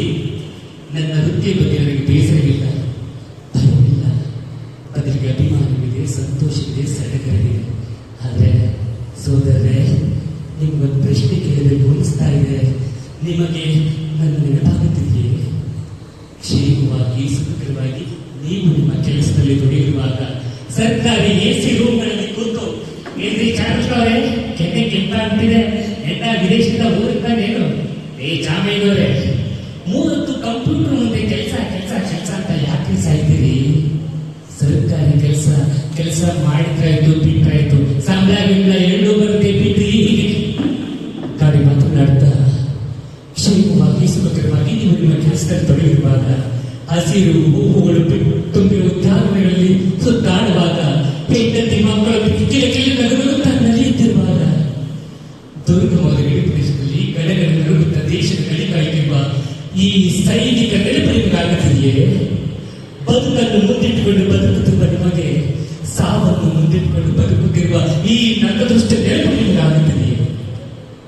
ಚಿಂತೆ ಇಲ್ಲ, ನಿಮಗೆ ನನ್ನ ಬರೆದಿದ್ದು ಚಿಂತೆ ಇಲ್ಲ. ಆದರೆ ನಿಮ್ಮೆಲ್ಲೂ ಮರೆಯಬೇಡಿ, ಚಿಂತೆ ಇಲ್ಲ. ನಿಮಗೆ ನನ್ನ ನೆನಪಾಗುತ್ತಿದ್ದಾದ್ರೆ ದೇಶದ ತಾಯಿಯನ್ನು ಎಂದು ಮರೆಯಬೇಡಿ. ಸ್ವಾರ್ಥದ ದೃಷ್ಟಿಗೆ ಸಿಲುಕಿ ಭವ್ಯ ಬದ್ಧ ಭೂಮಿ ಮಾನವರು ಹೆಚ್ಚಿನ ರಾಜಾಗಬೇಡಿ. ನಿಮಗೆ ನಾನಿದೆ ಸೋದರರೇ, ಸಾವಿಗೆಂದು ಹೆಣ್ಣನ್ನು ನಾನು ತಾಯಿಯ ಕಿರೀಟ ನಲುಕನ್ನು ಮಾತ್ರ ಸಹಿಸಲಾರೆ. ವೈರಿಯ ಗುಂಡಿಗೆ ಹಿಂಜೆಂಡದ ನಾನು ಸ್ವತಃ ನನ್ನ ದೇಶ ಭಾರತದ ಹೇಳಿದನಿಗೆ ಬಂಡಗಳಿಗೆ ಇರುತ್ತೇನೆ. ಸೋದರೇ, ಭ್ರಷ್ಟರಾಗುವ ಮುನ್ನ, ಹೆಂಜಲ ತಾಸಿಗೆ ಕೈ ಚಾಚುವ ಮುನ್ನ, ಸೋಮಾರಿಗಳಾಗಿ ತೂಕಡಿಸಿ ದೇಶಾಭಿಮಾನವನ್ನು ಗಾಳಿಗೆ ತೂರುವ ಮುನ್ನ, ದೇಶ ರಕ್ಷಣೆಗೆ ಪ್ರಾಣವನ್ನೇ ಪರವಾಗಿಟ್ಟಿರುವ ಈ ಸೈನಿಕರ ಭೂಮಿಯಿಂದಾಗಲಿ ನಿಮ್ಮ ನಾಡಿನಲ್ಲಿ ದೇಶಪ್ರೇಮವು ಅರಳಿಸಲಿ. ಅಂತಹ ನಿಮಗೆ ಇದು ನನ್ನ ದೇಹದ ಬೋಧಿಯನ್ನು ಆಸರಿಸಿದ್ದೇನೆ.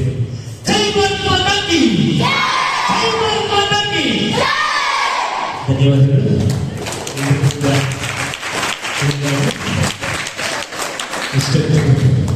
ತಾಳ್ಮೆಯಿಂದ ಹೇಳಿದೆ. ಈ ವಯಸ್ಸು ಕೋರೋ ತಾಳ್ಮೆ ಎಲ್ಲ ಇದೆ, ಏನಾದ್ರು ಮಾಡಬೇಕು ಅಂತ ಅನಿಸ್ತಾ ಇರ್ತದೆ. ಆದರೂ ಕೂಡ ಪ್ರತಿಯೊಂದು ಮಾತಿಗೂ ಕೂಡ ಪ್ರತಿಕ್ರಿಯೆಯನ್ನು ಕೊಡ್ತೇ ಮತ್ತು ಟ್ರಸ್ಟ್ನ ಶಾಲಾ ಕಾಲೇಜಿನ ಅಂಗಳಕ್ಕೆ ರಂಗ ಸಂಗೀತ ರಂಗ ಶಿಕ್ಷಣವನ್ನು ತರುವಂಥ ಒಂದು ಅದ್ಭುತವಾದಂಥ ಕೈಗಾರಿಕೆ ತರೆಲ್ಲರೂ ಕೂಡ ಕೈ ಜೋಡಿಸಿದೆ. ಹಾಗಾಗಿ ಮತ್ತೊಮ್ಮೆ ಶಾಲೆಗೆ, ಶಿಕ್ಷಕರಿಗೆ, ರಂಗ ಪರಂಪರೆ ಟ್ರಸ್ಟ್ಗೆ, ಮುಖ್ಯಸ್ಥರಿಗೆ ಜೋರು ಚಪ್ಪಾಳೆ ಈ ಚಪ್ಪಾಳೆ ಕೊಡಿಬಿಟ್ಟು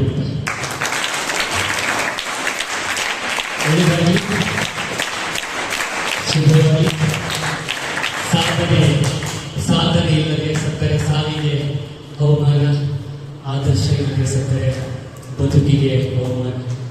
ನಾವು ಸಾಧಿಸೋಸ್ಕರವಾಗಿ ಹುಟ್ಟಿದ್ದೀವಿ. ನಮ್ಮ ಹಿಂದಿನ ಬಡತನ ನಮ್ಮ ಹಿಂದಿನ ಮನೆಗಳು, ನಮ್ಮ ಮುಂದಿನ ಗುಡಿಸಲುಗಳು, ನಮ್ಮ ಅಪ್ಪ ಅಮ್ಮನ ಕೆಲಸ ಯಾವುದೂ ಕೂಡ ನಮ್ಮ ಸಾಧನೆಗೆ ಎದುರಾಗಲ್ಲ. ನಮಗೆ ಏನ್ ಬೇಕು? ಛಲ ಬೇಕು. ಆ ಛಲವನ್ನ ನೀವು ನಿಮ್ಮಲ್ಲಿ ರೂಢಿಸ್ಕೊಂಡು ಬೆಳಿ ರಂಗಾಸಕ್ತಿ ಕಾರ್ಯಕ್ರಮದಲ್ಲಿ ಕೂಡ ತೊಡಗಿಸ್ಕೊಳ್ಳಿ ಅಂತ ಮಾತನಾಡಿಸ್ತೀನಿ. ಧನ್ಯವಾದಗಳು.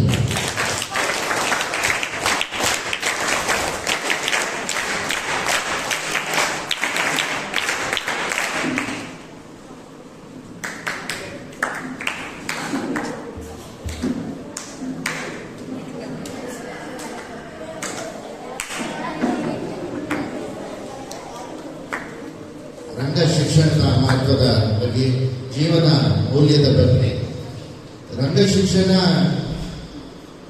ತಗೊಂಡ್ರೆ ಜೀವನದಲ್ಲಿ ಏನೇನು ಬದಲಾವಣೆ, ಜೀವನದ ಮೌಲ್ಯಕ್ಕೂ ಮತ್ತು ರಂಗ ಶಿಕ್ಷಣಕ್ಕೆ ಒಂದು ಅವಿನಾಭಾವ ಸಂಬಂಧವಿದೆ. ಅದನ್ನ ನಮಗೆ ತಮ್ಮ ಅದ್ಭುತವಾದ ನುಡಿಗಳ ಮುಖಾಂತರ ತಿಳಿಸಿಕೊಟ್ಟು ಒಂದು ಸೈನಿಕನ ಜೀವನದಲ್ಲಿ, ಅವನ ಮಾನಸಿಕ ಜೀವನದಲ್ಲಿ ನಡೆಯುವ ಆ ವೃತ್ತಾಂತವನ್ನು ನಮಗೆ ತಿಳಿಸಿಕೊಟ್ಟ ಶ್ರೀಯುತ ರಂಗಪ್ಪನಹಳ್ಳಿ ಅವರಿಗೆ ತುಂಬು ಹೃದಯದ ಧನ್ಯವಾದಗಳು. ಹಾಗೆ ಈ ಒಂದು ವಿಚಾರ ಸಂಕೀರ್ಣದ ವಿಷಯವನ್ನು ಮಾತಾಡಬೇಕು ಅಂತ ಕೆಪಿ ಶ್ರೀನಿವಾಸಯ್ಯ ಸರ್, ಮುಖ್ಯ ಶಿಕ್ಷಕರು, ಬಾಲ್ಯ ವಿದ್ಯಾಮಂದಿರ, ಅವನು ಕೂಡ ನಾನು ಕೇಳಿಕೊಳ್ತೀನಿ.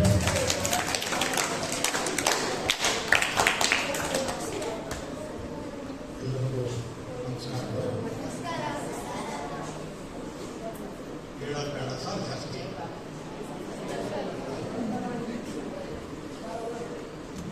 ವಿದ್ಯಾರ್ಥಿಗಳೇ, ಈಗಾಗಲೇ ನವೀನ್ ರಂಗಪ್ಪನಹಳ್ಳಿ ಸರ್ ಅವರು ಎಲ್ಲವನ್ನೂ ತಿಳಿಸ್ಬಿಟ್ಟಿದ್ದಾರೆ.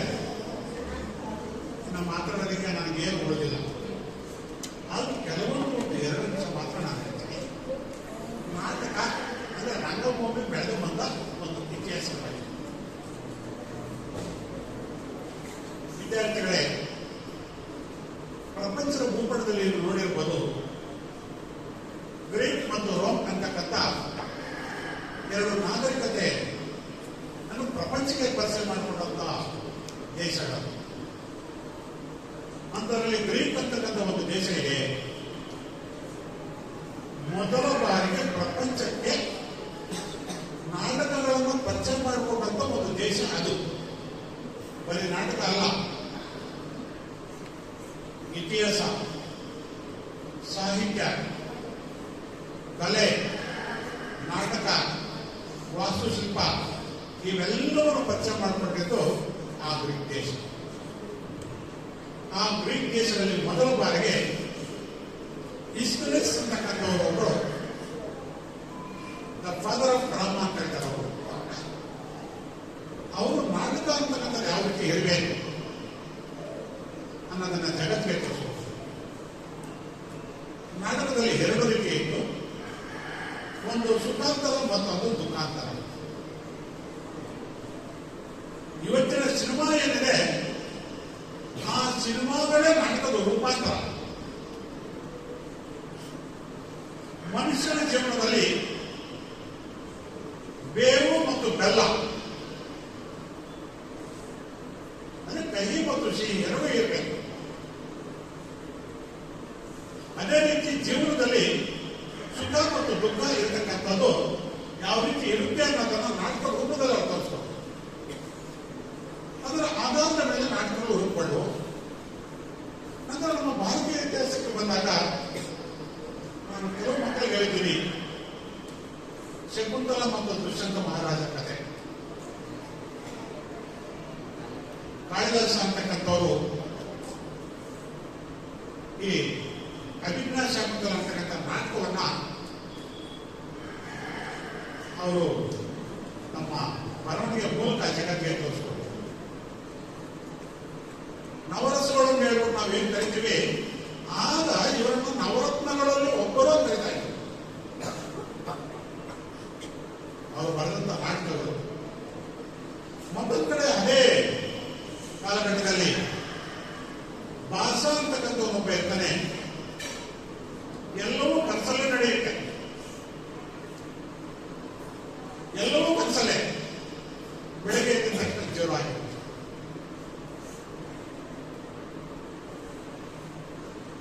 ಸೌಗಂಧ ಯೋಗಂಧರಾಯಣ ಅಂತ ಹೇಳ್ಬಿಟ್ಟು ಮತ್ತೆ ಅವಾಗಲೇ ನಮ್ಮ ಧನ್ವಂತರಿ ಸರ್ ಅವರು ಹೇಳಿದ್ರು ಗದಾಯುದ್ಧ. ಯಾರಿಗಾರು ಗೊತ್ತಿದೆ ಗದಾಯುದ್ಧವನ್ನು ಬರೆದಿರ್ತಕ್ಕಂಥ ನಾಟಕವನ್ನು ಬರೆದಿರ್ತಕ್ಕಂಥವ್ರು? ಗದಾಯುದ್ಧ ಅಥವಾ ಅದಕ್ಕೆ ಮತ್ತೊಂದು ಹೆಸರಿನ ಗೊತ್ತಿದೆ ಹೋಗಿ ಅದೇ ಯಾರು ಹಿಡಿತಕ್ಕಂಥದ್ದು? ಹನುಮಂತ ಗದೆ ಹೇಳ್ತಾನ. ತಕ್ಕ ಮಹಾಭಾರತದಲ್ಲಿ ಭೀಮ ಹಿಡಿತಾರೆ. ಆ ಭೀಮ ಅವರ ಆಯುಧ ಕದ, ಭೀಮನ ಆಯುಧ ಕದೆ, ಸಾಹಸಕ್ಕೆ ಹೆಸರುವಾಸಿಯಾಗಿರ್ತಕ್ಕಂಥ ಅವರು. ಅದಕ್ಕೆ ಸಾಹಸ ಭೀಮ ವಿಜಯ ಅಂತಕ್ಕಂಥ ಹೆಸರು ಮತ್ತೊಂದು. ನಂತರ ನಾವು ನಮ್ಮ ಕನ್ನಡದಲ್ಲಿ ಮೊದಲ ಬಾರಿಗೆ ಒಂದು ನಾಟಕವನ್ನು ನೋಡ್ತೀವಿ. ಬಹಳ ಅದ್ಭುತವಾಗಿರ್ತಕ್ಕಂಥ ಒಂದು ನಾಟಕ. ಅದರ ಹೆಸರು ಮಿತ್ರ ವೃಂದ ಗುಂಪು ಗೋವಿಂದ. ಅಂದ್ರೆ ಮಿತ್ರರು ನಮ್ಗೆ ಯಾವತ್ತಾಗ್ತಾರೆ ನಮ್ಮ ಹತ್ರ ದುಡ್ಡಿದ್ದಾಗ. ನೋಡಿ ಎಷ್ಟು ಅದ್ಭುತವಾಗಿದೆ ಅವರ ನಾಟಕ. ಸಿಂಗರಾಜ ಅಂತಕ್ಕಂಥವ್ರು ಬರೆದಿರ್ತಕ್ಕಂಥದ್ದು.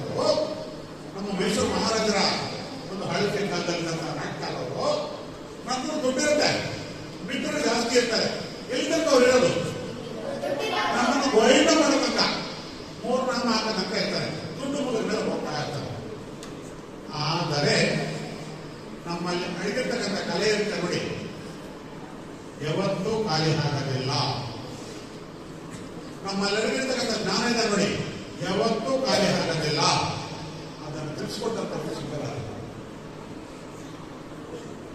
ನೋಡಿ. ನಾಟಕ ಇದೆಯಲ್ಲ, ನಮ್ಮ ರಂಗ ಪರಂಪರೆ ಟ್ರಸ್ಟ್ ಎಂತ ಅದ್ಭುತ ಒಂದು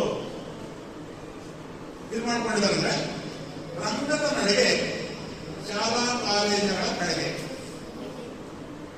ನೀವು ಅದಕ್ಕಾಗಿ ಪ್ರತ್ಯೇಕವಾಗಿ ರಂಗ ಕಲಾವಿದರಾಗ ಬೇಕಿಲ್ಲ.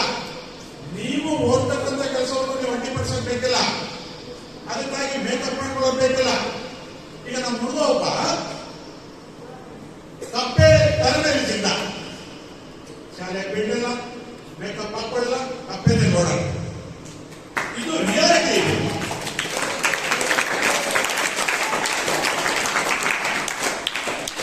ಈ ಒಂದು ಅವನ ಪಾತ್ರವನ್ನು ಮಾಡಬೇಕಾದ್ರೆ ಇವತ್ತು ಸಿನಿಮಾದಲ್ಲಿ 10 ಜನ ಬೇಕಾಗುತ್ತೆ ಆ ನಟನೆ ಮಾಡೋದಕ್ಕೆ.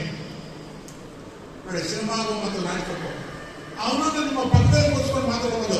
ಏನ್ ಮಾಡಿದಾರೆ ಕಪ್ಪೆ ತರ ಜಿಗ್ಗ ಅಂತ ಹೇಳ್ಬೋದು. ನೀವು ಸಿನಿಮಾ ನೋಡಿ ಕೇಳಕ್ಕಾಗುತ್ತಾ? ರಿಯಾಲಿಟಿ ಇರ್ತಕ್ಕಂಥ ತೋರಿಸುತ್ತೆ. ಈಗ ಪ್ರತ್ಯೇಕವಾಗಿರ್ತಕ್ಕಂಥ ಒಂದು ಸಮಯ ಬೇಕಿಲ್ಲ, ಹೆಚ್ಚು ಹಣ ಖರ್ಚು ಮಾಡತಕ್ಕಂಥದ್ದು ಬೇಕಿಲ್ಲ. ನಮ್ಮಲ್ಲಿರ್ತಕ್ಕಂಥ ಪ್ರತಿಭೆಯನ್ನು ತೋರಿಸೋದ್ರ ಮೂಲಕ ಇಂಥ ಒಂದು ರಂಗ ಪರಂಪರೆ ಟ್ರಸ್ಟ್ಗಳಿದೆ. ಇವುಗಳೊಡನೆ ಒಡನಾಡಿ ಸಂಬಂಧವನ್ನು ಮಾಡಿಕೊಳ್ಳುವ ಮೂಲಕ ನೀವು ಸಹ ಕಲಾವಿದರಾಗಬಹುದು.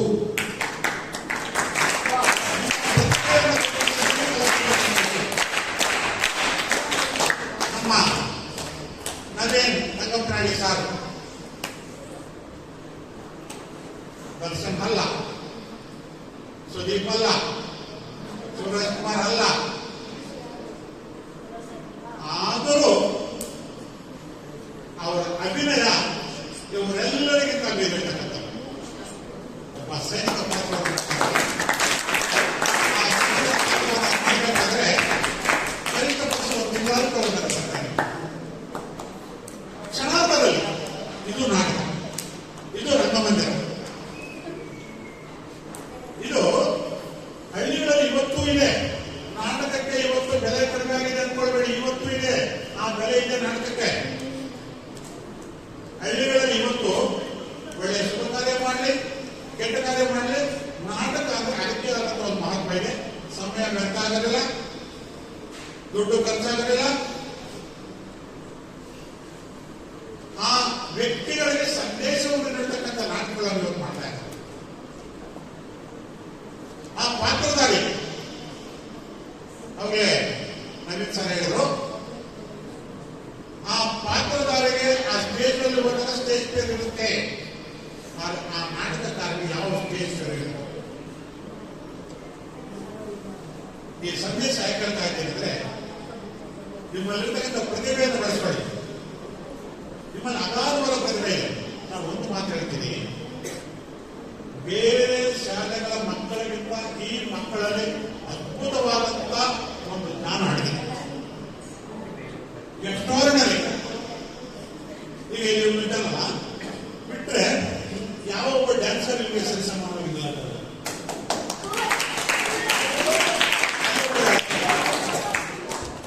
ಅವ್ರು ಡ್ಯಾನ್ಸರ್ ಹಾಕೋದ್ರೆ ರಸ್ತೆಯಲ್ಲಿ ಇರ್ತಕ್ಕಂಥ ಜನ ನೋಡ್ತಾರೆ. ಅಲ್ಲ, ಅದ್ಭುತವಾದ ಪ್ರತಿಭೆ ಯಾವ ರೀತಿ ಇರುತ್ತೆ ಅಂತ.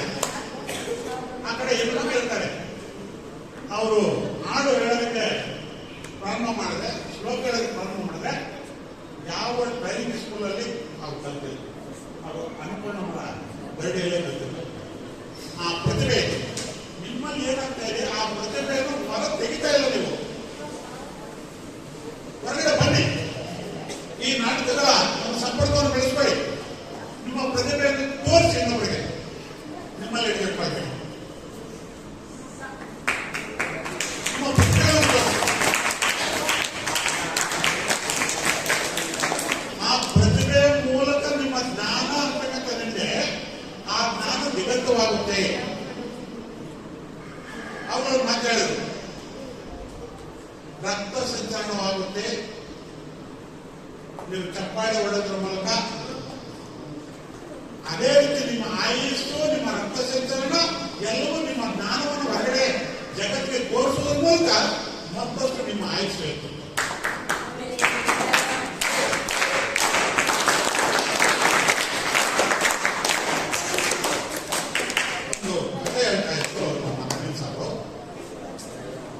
ಬಡವನಾಗಿ ಹುಟ್ಟುವುದು ನಿಮ್ಮ ತಪ್ಪಲ್ಲ, ಬಡವನಾಗಿ ಹುಟ್ಟುವುದು ನಿಮ್ಮ ತಪ್ಪಲ್ಲ, ಬಡವನಾಗಿ ಸಾಯೋದು ನಿಮ್ಮ ತಪ್ಪು. ಬಡವನಾಗಿ ಹುಟ್ಟಿರ್ತಕ್ಕಂಥ ವ್ಯಕ್ತಿ ಶ್ರೀಮಂತನಾಗಿ ಸಾಯ್ಬೇಕು. ಇವತ್ತೇನು ಶ್ರೀಮಂತ ಅನ್ಸ್ಕೊಂಡಿದ್ದಾನೆ, ಅವನು ಹುಟ್ಟುವಾಗ ನಾನು ಬಡವ ಶ್ರೀಮಂತ ಅನ್ಸ್ಕೊಂಡಿಲ್ಲ. ಅವನು ಬೆಳವಣಿಗೆ ಮಾಡ್ತಾ ಮಾಡ್ತಾ ಮಾಡ್ತಾ ಮಾಡ್ತಾ ಅವನಲ್ಲಿರ್ತಕ್ಕಂಥ ಜ್ಞಾನ ಸಂಪತ್ತನ್ನ ಬೆಳೆಸ್ಕೊಂಡು ಅವನು ಶ್ರೀಮಂತನಾಗಿದ್ದಾನೆ. ಹೀಗೆ ನಾನು ಇವತ್ತು ಬಡವ ಅನ್ನೋ ಮಾತನ್ನು ಬಿಟ್ಟು ನಾನು ಶ್ರೀಮಂತ ಅಂತಕ್ಕಂಥದ್ದನ್ನ ನಿಮ್ಮ ಜೀವನದಲ್ಲಿ ಅಳವಡಿಸ್ಕೊಡ್ತೀನಿ. ಈ ರಂಗಭೂಮಿಯ ಜೊತೆಗೆ ನಮ್ಮ ಸಂಪರ್ಕ ಮುಂದುವರಿಯುತ್ತೆ ಅಂತಕ್ಕಂಥದ್ದನ್ನ ಮಂದನ್ನು ಮಾಡ್ಕೊಡ್ತೀರಿ ಅಂತ ಹೇಳೋಣ ಅಂತ ನನ್ನ ಮಾತನ್ನು ಮುಗಿಸ್ತೀನಿ. ದಯಮಾಡಿ ಧನ್ಯವಾದಗಳು KP ಶ್ರೀನಿವಾಸಯ್ಯ ಸರ್. ರಂಗ ಶಿಕ್ಷಣದ ಮುಖ್ಯ ಆಶಯವನ್ನು ಮಕ್ಕಳು ತೊಡಗಿಸ್ಕೊಂಡ್ರೆ ಜ್ಞಾನಿಗಳಾಗ್ತೀರ. ನಾಟಕ ನೋಡೋದ್ರಿಂದ, ನಾಟಕ ನೋಡ್ತೀರಲ್ವ, ಇಲ್ಲಿ ನಾಟಕ ಎಷ್ಟು ಜನ ನೋಡಿದ್ದೀರಾ? ಇಲ್ಲಿ ನಾವು ಮಾಡಿದಾಗ ಯಾರಾದರೂ ಒಬ್ರು ನಾವು ಇಷ್ಟು ನಾಟಕ ಯಾವ್ದಾದ್ರು ಮಾಡಿದ್ದೀರಾ? ಓಕೆ, ಆ ನಾಟಕದಲ್ಲಿ ನಿಮಗೆ ಏನು ತಿಳಿತು, ಏನು ಅರ್ಥ ಆಯಿತು ಅಂತ ಯಾರಾದರೂ ಒಬ್ರು ಯಾವ್ದಾದ್ರ ಬಗ್ಗೆ ಹೇಳ್ತೀರಾ? ಬನ್ನಿ, ಬರೋ ನಾಟಕದ ಬಗ್ಗೆ ಏನು ಹೇಳ್ಬಿಡ. ಯಾವ್ದಾದ್ರು ಒಂದು ಪಾತ್ರ ನೋಡಿರ್ತಲ್ಲ, ರಾಜ, ಅಲ್ಲಿಂದ ನಿಮಗೆ ರಾಜನೋ ಯಾವ್ದಾದ್ರು ಹಾಸ್ಯ ಪಾತ್ರ ಏನ್ ತಿಳಿತು ಅಂತ ಒಬ್ರು ಹೇಳ್ಬಾರ್ದು. ಯಾರು ಹೇಳ್ತೀರಾ? ನಂದಿನಿ, ನೀನೇ ನೋಡಿ. ನಂದಿನಿ ನಾವೇನು ಹೇಳಿರಲಿಲ್ಲ, ಆದರೂ ಅವಳೇ ಸ್ವಂತವಾಗಿ ಅದನ್ನ ರೆಡಿ ಮಾಡ್ಕೊಂಡ್ಬಂದು ನಮಗೆ ಇಲ್ಲಿ ಮುಂದೆ ಹೇಳ್ತಿದ್ದಾಳೆ. ಬಾ ನಂದಿನಿ,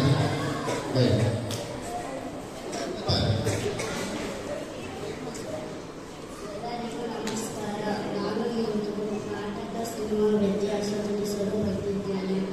ನಾಟಕ ಮತ್ತು ಸಿನಿಮಾ ನಡುವಿನ ಪ್ರಮುಖ ವ್ಯತ್ಯಾಸವೆಂದರೆ ಅವುಗಳ ಪ್ರದರ್ಶನದ ಆದ್ಯತೆ ಮತ್ತು ಚಿತ್ರನಾಟಕವು ರಂಗಮಂಚದ ಮೇಲೆ ಪ್ರೇಕ್ಷಕರ ಎದುರು ನಡೆಯುವ ನೇರ ಪ್ರದರ್ಶನ.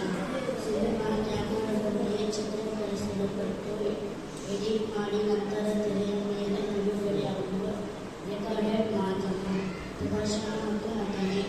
ನಾಟಕ ಇದು ರಂಗಭೂಮಿಯಲ್ಲಿ ನಡೆಯುತ್ತದೆ.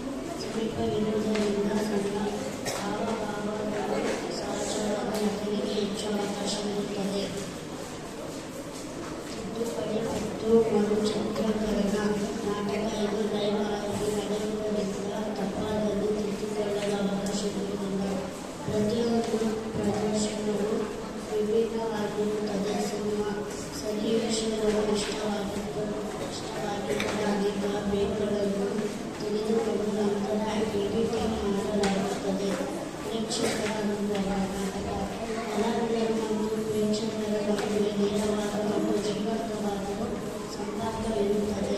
ಸಿನಿಮಾ ಇದು ನಿರ್ದೇಶಕರ ನಿರ್ಮಿಸಿದ ದೃಶ್ಯಾವಳಿಗಳನ್ನು ಪ್ರೇಕ್ಷಕರು ತೆರೆಯ ಮೇಲೆ ಆಳವಾಗಿ ತಿಳಿಯುವುದನ್ನು ಅನುಭವಿಸುವ ಮಾಧ್ಯಮವಾಗಿದೆ. ಸಂಕಲನ ಮತ್ತು ತಂತ್ರಜ್ಞಾನ ನಾಟಕ ರಂಗಮಂಚದ ಮೇಲಿರುವ ಸಮೀಪ ವಸ್ತುಗಳು ಮತ್ತು ಲೈಟಿಂಗ್ ಮೂಲಕ ದೃಶ್ಯಗಳನ್ನು ಸೃಷ್ಟಿಸಲಾಗುತ್ತದೆ.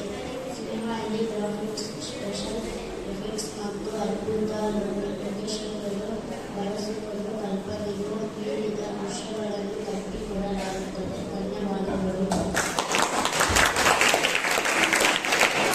ನಂದಿನಿ ಅವರು ಏನ್ ಬರ್ಕೊಂಡ್ ಬಂದಿದ್ದು ನೋಡಿ, ಅವರು ಓದಿ ತಿಳ್ಕೊಂಡು ಬರ್ಕೊಂಡ್ ಬಂದಿದ್ದಾರೆ. ಏನ್ರ ಬಗ್ಗೆ ಬರ್ಕೊಂಡ್ ಬಂದಿದ್ದು? ಸಿನಿಮಾ ಮತ್ತೆ ನಾಟಕ. ನಾವು 45 ದಿವಸ ಪ್ರಾಕ್ಟೀಸ್ ಮಾಡ್ತೀವಿ, ತಾಲೀಮ್ ಮಾಡ್ತೀವಿ. ಸಿನಿಮಾ 3 ತಿಂಗಳು 4 ತಿಂಗಳು ಶೂಟಿಂಗ್ ಮಾಡ್ತಾರೆ ಅಲ್ವಾ? ಎರಡು ನಾವು ರಂಗಭೂಮಿಯಲ್ಲಿ ಅದನ್ನ ಪ್ರದರ್ಶನ ಮಾಡ್ತೀವಿ, ಅವರು ತೆರೆ ಮೇಲೆ ಪ್ರದರ್ಶನ ಮಾಡ್ತಾರೆ. ದೊಡ್ಡ ಸ್ಕ್ರೀನ್, ಬಿಗ್ ಸ್ಕ್ರೀನ್ ಅಂತಾರೆ. ರಂಗಭೂಮಿಲಿ ಏನ್ ಮಾಡ್ತೀವಿ ನಾವು? ನಿಮಗೆ ಪ್ರದರ್ಶನ ಮಾಡಿ ನಿಮಗೆ ನಾವು ಇಲ್ಲಿ ಪ್ರದರ್ಶನ ಕೊಡ್ತೀವಿ. ನೀವು ನಾಟಕನ ನೋಡ್ತಾನೆ ಇರ್ತೀರ. ಆದ್ರೆ ಸಿನಿಮಾ ಹಂಗಲ್ಲ. ಏನೋ ಶೂಟಿಂಗ್ ತಪ್ಪಾಯ್ತಾ ಡೈಲಾಗ್ ಹೇಳಿ ಅಂತಾರೆ, ಅದು ನಿಂತೋಗುತ್ತೆ, ತಿರ್ಗಾ ಮೊದಲಿಂದ ಮಾಡ್ತಾರೆ.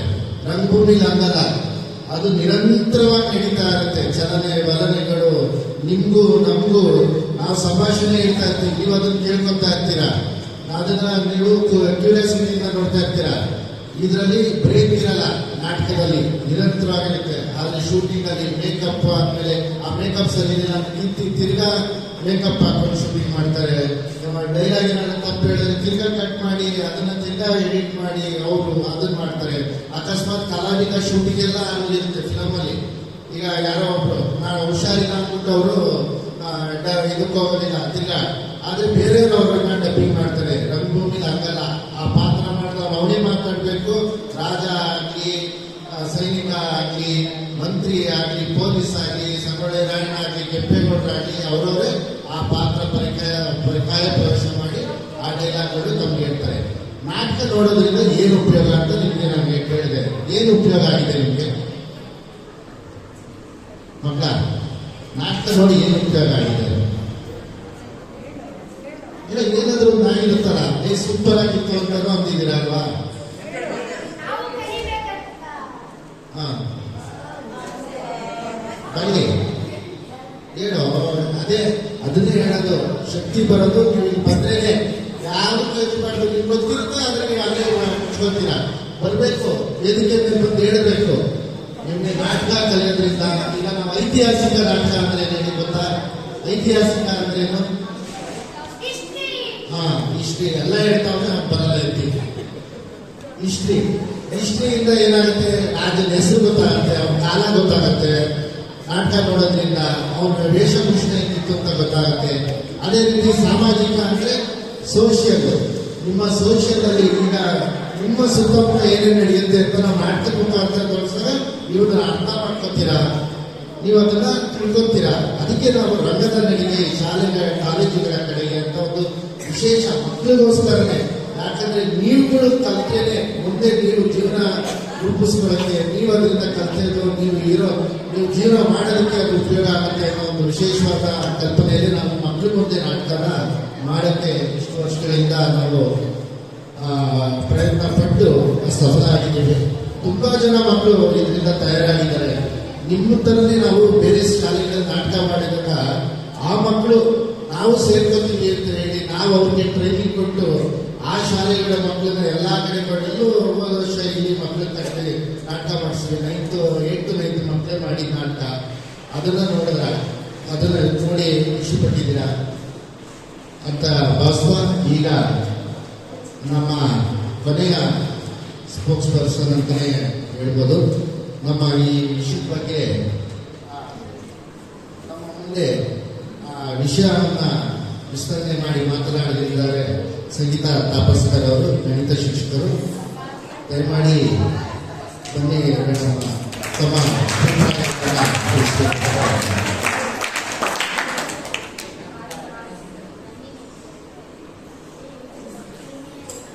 ವೇದಿಕೆ ಮೇಲೆ ನೋಡೋರಿಗೆ ನಮಸ್ಕಾರ. ಮಕ್ಕಳಿಗೂ ಕೂಡ ನಮಸ್ಕಾರ. ಇವತ್ತು ಟೈಮ್ ಆಗಿದೆ, ಬೆಲ್ಲ ಆಗಿದೆ. ನಾವು ಒಂದ್ಸಲ ಮೈ ಬಿಡಿದ್ರೆ ಗಂಟೆ ಹೊಡೆಯೋವರೆಗೂ ಬಿಡಲ್ಲ. ಅದಕ್ಕೆ ಅವ್ರು ಗಂಟೆ ಹೊಡೆದ್ಬಿಟ್ಟಿದ್ದಾರೆ, ನೀವು ಎಷ್ಟೊತ್ತಾದ್ರೂ ಮಾತಾಡಿಲ್ಲ.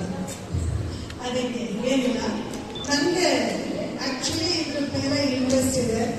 ನಾವು ಸಿನಿಮಾ ನೋಡೋಕ್ಕಿಂತ ಜಾಸ್ತಿ ನಾಟಕಗಳನ್ನ ನೋಡೋದು. ಅಂಡ್ ನಾವು ಬೇಸಿಕಲಿ ಉತ್ತರ ಕರ್ನಾಟಕದವರಾದ್ರಿಂದ ನಮಗೆ ಇದು ಹೊಸದಲ್ಲ, ನೋಡ್ತಾ ಇರ್ತೀವಿ. ನಮಗೆ ಒಂದು ಅಭಾವ ಕಾಡ್ತಿದ್ದು ಬೆಂಗಳೂರಿಗೆ ಬಂದರೆ ಇದೆಲ್ಲ ನಿಂತೋಯ್ತಲ್ಲಪ್ಪ ಅಂತ. ಅಂಡ್ ನಾವು ಕೂಡ ಇರೋದು ಇಲ್ಲಿ ಔಟ್ಸ್ಕರ್ಟ್ಸು, ಇಲ್ಲೆಲ್ಲೂ ಇಲ್ಲ ರೇಡಿಯೋ ಅಂತ. ಆಗ ನಮಗೆ ರೀಸೆಂಟ್ ಆಗಿ ಒಬ್ಬರು ಹೇಳಿದ್ರು ಕಲಾಗ್ರಾಮ. ಆ ಕಲಾಗ್ರಾಮದಲ್ಲಿ ಎವ್ರಿ ವೀಕ್ ನಡೀತಾ ಇರುತ್ತೆ. ಏನಾದ್ರು ವೀಕೆಂಡ್ಸ್ ಅಂತಂದ್ರೂ ಇದೇ ಇರುತ್ತೆ. ಆಗ ಹೋಗಿ ನೋಡಿದ್ಮೇಲೆ ಒಂದು ಕಂಟಿನ್ಯೂಸ್ ಆಗಿ 2-3 ನಾಟಕಗಳು ನೋಡಿದ್ಮೇಲೆ ನಮಗೂ ಅನ್ನಿಸ್ತು ನಾವು ಕೂಡ ಮಾಡಿದ್ರೆ ಚೆನ್ನಾಗಿರುತ್ತೆ ಅಂತ. ಅಂದ್ರೆ ಇಮಿಡಿಯೇಟ್ ಆಗಿ ಆನ್ ಸ್ಪಾಟ್ ಸ್ಟೇಜ್ ಮೇಲೆ ಆಕ್ಟ್ ಮಾಡೋದು ಇಟ್ಸ್ ನಾಟ್ ಈಸಿ. ಬಿಕಾಸ್ ನಾವು ಸೀರಿಯಲ್ ಶೂಟಿಂಗು ನೋಡಿದ್ದೀವಿ. ಮೋಸ್ಟ್ ಆಫ್ ದ ಸೀರಿಯಲ್ಸ್ ನಮ್ಮ ಏರಿಯಾದಲ್ಲಿ ಶೂಟ್ ಆಗುತ್ತೆ. ನೋಡಿದಾಗ ಸೀರಿಯಲ್ ನೋಡಬಾರ್ದು, ಒಂದು ಡೈಲಾಗ್ನ 100 ಸಲ ಹೇಳಿಸಿ ಅವ್ರಿಗೆ ಸ್ಯಾಟಿಸ್ಫೈ ಆದ್ಮೇಲೆ ಅವ್ರು ಓಕೆ ಹೇಳ್ತಾರೆ. ಬಟ್ ಅಷ್ಟೊಂದು ಡೈಲಾಗ್ಸ್ನ ಇಷ್ಟು ಆರ್ಟಿಸ್ಟ್ಗಳು ಒಟ್ಟ ಟೈಮ್ ಅಲ್ಲಿ ಸ್ಟೇಜ್ ಅಲ್ಲಿ ಪರ್ಫಾರ್ಮ್ ಮಾಡ್ಬೇಕಂದ್ರೆ it's not at all easy job. ಅದು ನನಗೆ ರಿಯಲೈಸ್ ಆಯಿತು. ಅಂಡ್ ಬರೀ ಅವರು ನಟನೆ ಮಾಡೋದು ಅಥವಾ ವಿಷಯನ ತಿಳ್ಕೊಳ್ಳೋದು ಅಷ್ಟೇ ಅಲ್ಲ, ಅವ್ರಿಗೆ ಸಂಗೀತನೂ ಬರಬೇಕು. ಬಿಕಾಸ್ ಅವರು ಸ್ಟಾರ್ಟಿಂಗೆಲ್ಲ ಹಾಡು ಹೇಳ್ತಾರೆ. ನಾಟಕದಲ್ಲಿ ಬರೀ ಸಂಭಾಷಣೆ ಇರಲ್ಲ, ಸಂಗೀತನೂ ಇರುತ್ತೆ. ಸಂಗೀತ ಜ್ಞಾನ ಇರಬೇಕು, ನಾಟಕ ಜ್ಞಾನ ಇರಬೇಕು, ಎಸ್ಪೆಷಲಿ ಭಾಷಾ ಜ್ಞಾನ ಚೆನ್ನಾಗಿರ್ಬೇಕು. ಅದೆಲ್ಲ ಚೆನ್ನಾಗಿದ್ರೆ ನಮಗೆ ನಾಟಕ ನೋಡೋದಕ್ಕೆ ತುಂಬಾ ಚೆನ್ನಾಗಿರುತ್ತೆ. ಅಂಡ್ ಮೋರ್ ಓವರ್ ಮಾರಲ್ ಇದ್ರೆ ಅಂತೂ ಇನ್ನೂ ಚೆನ್ನಾಗಿರುತ್ತೆ. ಈಗ ಎಲ್ಲ ಇನ್ಸ್ಟಾಗ್ರಾಮ್ ಇಟ್ಕೊಂಡು ಬ್ಲಾಗ್ ಮಾಡಿಬಿಟ್ರೆ ಅವರೆಲ್ಲ ಆರ್ಟಿಸ್ಟ್ಗಳೀಗ ಆ ಥರ ಇಟ್ಸ್ ನಾಟ್ ಲೈಕ್ ದಟ್. ಅದಕ್ಕೆ ಒಂದು ಘನತೆ ಇದೆ. ಅದನ್ನ ನಾವು ಬೆಳೆಸ್ಕೊಂಡ್ರೆ, ಅದೇ ರೀತಿನ ನಾವು ನಡೆಸ್ಕೊಂಡು ಹೋದ್ರೆ ಅದಕ್ಕೆ ಒಳ್ಳೆ ನಾವು ಹೆಸರು ತರಬಹುದು, ಕಲಿಬಹುದು ನಾವು ತುಂಬಾ ನೋಡಿ. ನನಗೂ ಕೂಡ ಅದ್ರಲ್ಲಿ ಆಸಕ್ತಿ ಇದ್ದಿದ್ದರಿಂದ ನಾವು ಏನಾದರೂ ಮಾಡಬೇಕು ಅಂತ ಆಕ್ಚುಲಿ ನಾನು ಕೃಷ್ಣೇಗೌಡ ಸರ್ ಹೇಳ್ತಿರ್ತಾರಲ್ಲ ಬುಡ್ಬುಡ್ಕೆ, ಅದನ್ನ ನಾನು ಕಲಿತು ಆಲ್ಮೋಸ್ಟ್ ಒಂದು 3.5 minutes ಅಷ್ಟು ಡೈಲಾಗ್ಸ್ ಇದೆ. ಅದನ್ನ ಕಲ್ತ ಮೇಲೆ ನಾನು ಅನ್ಕೊಂಡೆ ಇದೆಲ್ಲ ಜೆಂಟ್ಸ್ ಮಾಡೋದನ್ನ ನಾನು ಮಾಡಿದ್ರೆ ಚೆನ್ನಾಗಿರಲ್ಲ, ಬೇಡ ಅಂತ ಕಲ್ತು ಸುಮ್ಮನೆ ನನ್ನ ಮೊಬೈಲಲ್ಲಿ ರೆಕಾರ್ಡ್ ಮಾಡ್ತಾ ಇದ್ದೆ. ನನ್ನ ಹಸ್ಬೆಂಡ್ ನೋಡಿದ್ರು, ನೋಡಿ ಇಷ್ಟೆಲ್ಲ ಇದೆ, ನಿಮಗೆ ನೆಕ್ಸ್ಟ್ ಪ್ರೋಗ್ರಾಮ್ ಬರ್ತಾ ಇದೆ ಲೇಔಟಲ್ಲಿ, ಅಲ್ಲೊಂದ್ಸಲ ಮಾಡು. ನನ್ನಂದ್ರೆ ಚೆನ್ನಾಗಿರಲ್ಲ, ಹುಡುಗರಿಗೆ ಯೂಶಲಿ ಜೆಂಟ್ಸ್ ಇರ್ತಾರೆ, ನಾನು ಮಾಡಲ್ಲ ಇಲ್ಲ ಅಂತ ಹಠ ಹಿಡಿದು ಮಾಡಿಸಿದ್ರು. ನಾನು ಎಷ್ಟು ಹಿತ ಆಯಿತು ಅಂದರೆ 2-3 ಸಲ ಪ್ರೋಗ್ರಾಮ್ ಆದರೆ ಅದನ್ನು ಆ ಥರ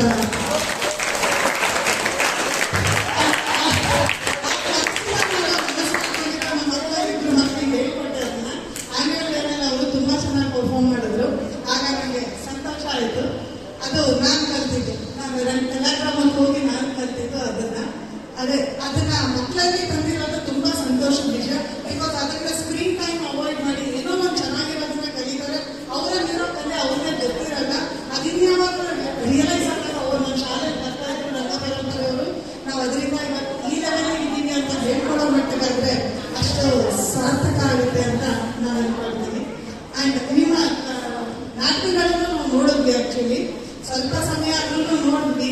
ಬಟ್ ಎಷ್ಟು ಚೆನ್ನಾಗಿತ್ತು ಅಂದ್ರೆ ಆ ಮಕ್ಕಳಲ್ಲಿ ಅಷ್ಟು ಪ್ರತಿಭೆನ ಹೊರತಿರೋದು it's not an easy job. ಚೆನ್ನಾಗಿತ್ತು, ಮಕ್ಕಳಲ್ಲೂ ಅದು ಇಂಟ್ರೆಸ್ಟ್ ಇರೋದನ್ನ ನೋಡಿ.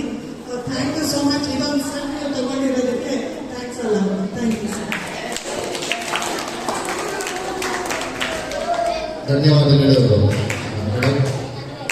ತಮ್ಮ ಕಲಾವಿದನ ಮನಸ್ಸಿನಲ್ಲಿರುವ ಕಲಾವಿದನ ಯಾವತ್ತಾದ್ರೂ ಒಂದು ಆಚೆ ಕರೆದು ನೀವು ಅಭಿನಯದಲ್ಲಿ ತೊಡಗಿಸ್ಕೋಬೇಕು. ಆಗ ಇನ್ನೂ ಖುಷಿ ಆಗುತ್ತೆ.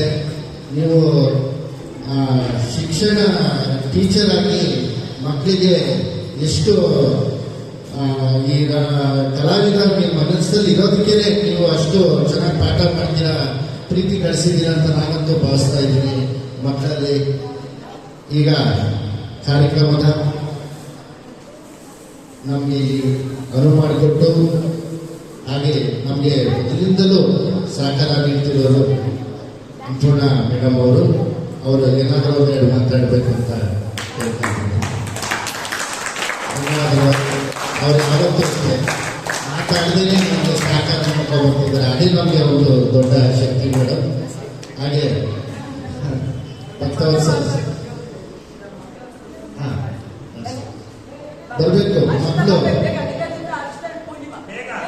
ನೀವು ಇದೇ ನಿಮ್ದು ಪ್ರತಿಭೆ ಗೊತ್ತಾಗಬೇಕು ಅಂದ್ರೆ ನೀವು ಬರಬೇಕು. ಹಾಗಾಗಿ ಆಗ್ತಾನೆ ಅಂತಲ್ಲ, ಏನೇ ಆಗಲಿ ಅದ್ರಲ್ಲಿ ಒಂದರಲ್ಲಾದ್ರೂ ಕಿರುಕುಳದ ಆಕ್ಟಿವಿಟೀಸ್ ಅಲ್ಲಿ ತೊಡಗಿಸ್ಕೊಂಡ್ರೆ ನಿಮ್ಮ ಜೀವನದಲ್ಲಿ ಏನೋ ಒಂದು ಅದ್ಭುತವಾದ ಮೌಲ್ಯಗಳು ಬೆಳೆಯುತ್ತೆ. ಬನ್ನಿ ಮಕ್ಕ.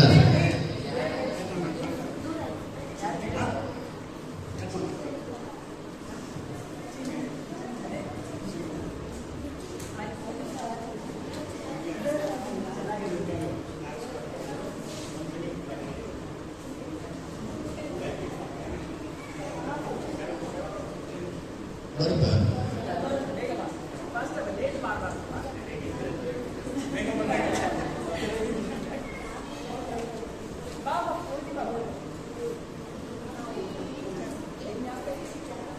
ಹಾಡು ಹೇಳ್ತೀರಾ? ಹಾಡ ಬರಪ್ಪ. ಯಾರಿದ್ರೆ ಅವರೇ ಮಾಡಿ ಸಾಕು.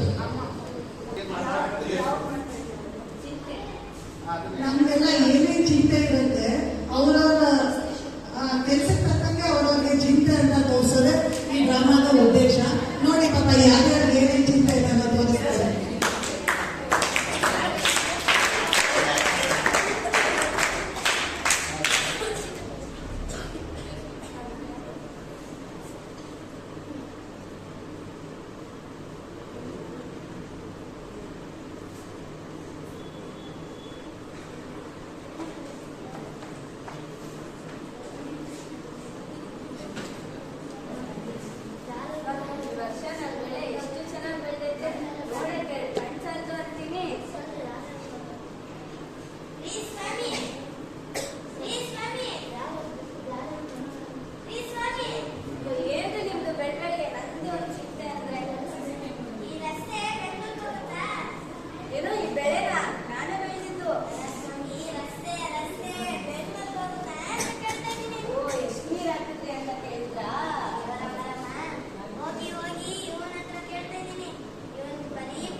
ಏನಂದ್ರೆ ಕಾಸಿನ ಸರ ಮಾಡಿಸ್ತೀನಿ ಅಂತ ಕಾಸಿನ ಸರ ಮಾಡಿಸಿ ಕೈ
ಅದು ಅಲ್ಲ ಕೆಲಸ ಅಲ್ಲ.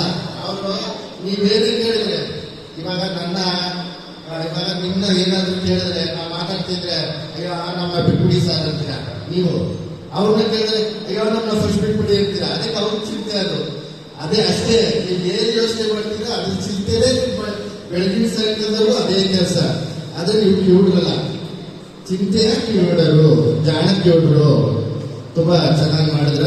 ಅದನ್ನ ಇನ್ನೂ ಒಂದು ಸ್ವಲ್ಪ 3/4 ಗಂಟೆಗೆ ಮಾಡ್ಕೊಳ್ಳಿ. ನಾವು ಇಲ್ಲಿ ಮಳೆ ಬಂದಾಗ ನಿಮ್ಮ ಕೈಲೇ ಒಂದು ಮಾಡಿಸ್ತೀವಿ. ನಾವೇ ಮೇಕಪ್ ಮಾಡ್ತೀವಿ ಎಲ್ಲ, ಆಯ್ತಾ?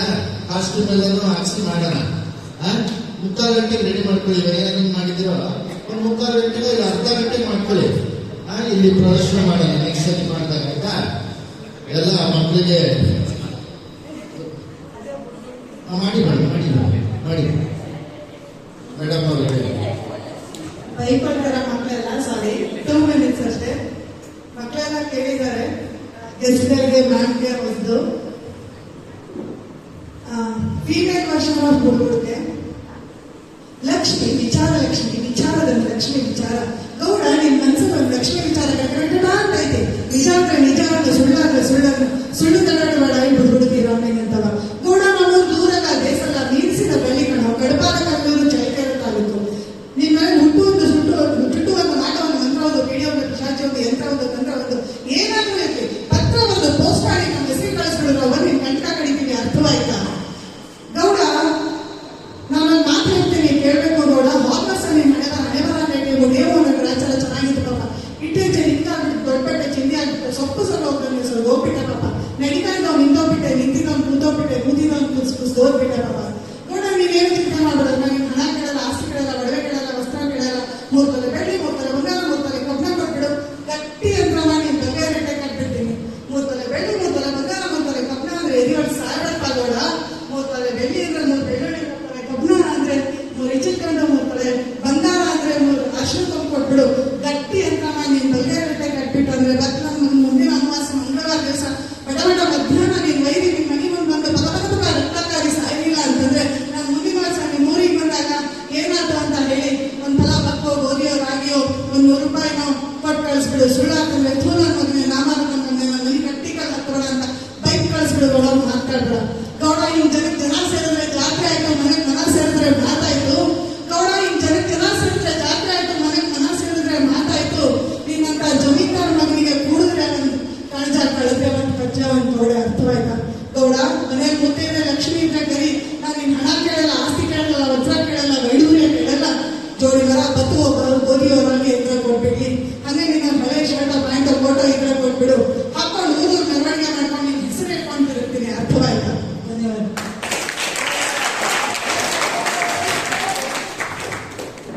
ಮೇಡಮ್, ಇದು ನೀವು ಹೇಳಿದ್ರಲ್ಲ ಬುಡುಬುಡಿಕೆ ಗಂಡಸರು ಮಾಡಬೇಕು ಅಂತ. ಬುಡುಬುಡಿಕೆ ಯಾವಾಗ ಮಾಡ್ತಾರೆ ಮೇಡಮ್? ಸಮಯ ಅದೇ ಯಾವಾಗ ಮಾಡ್ತಾರೆ ಮೇಡಮ್? ಟೈಮು ಅವ್ರು ಬರೋದು?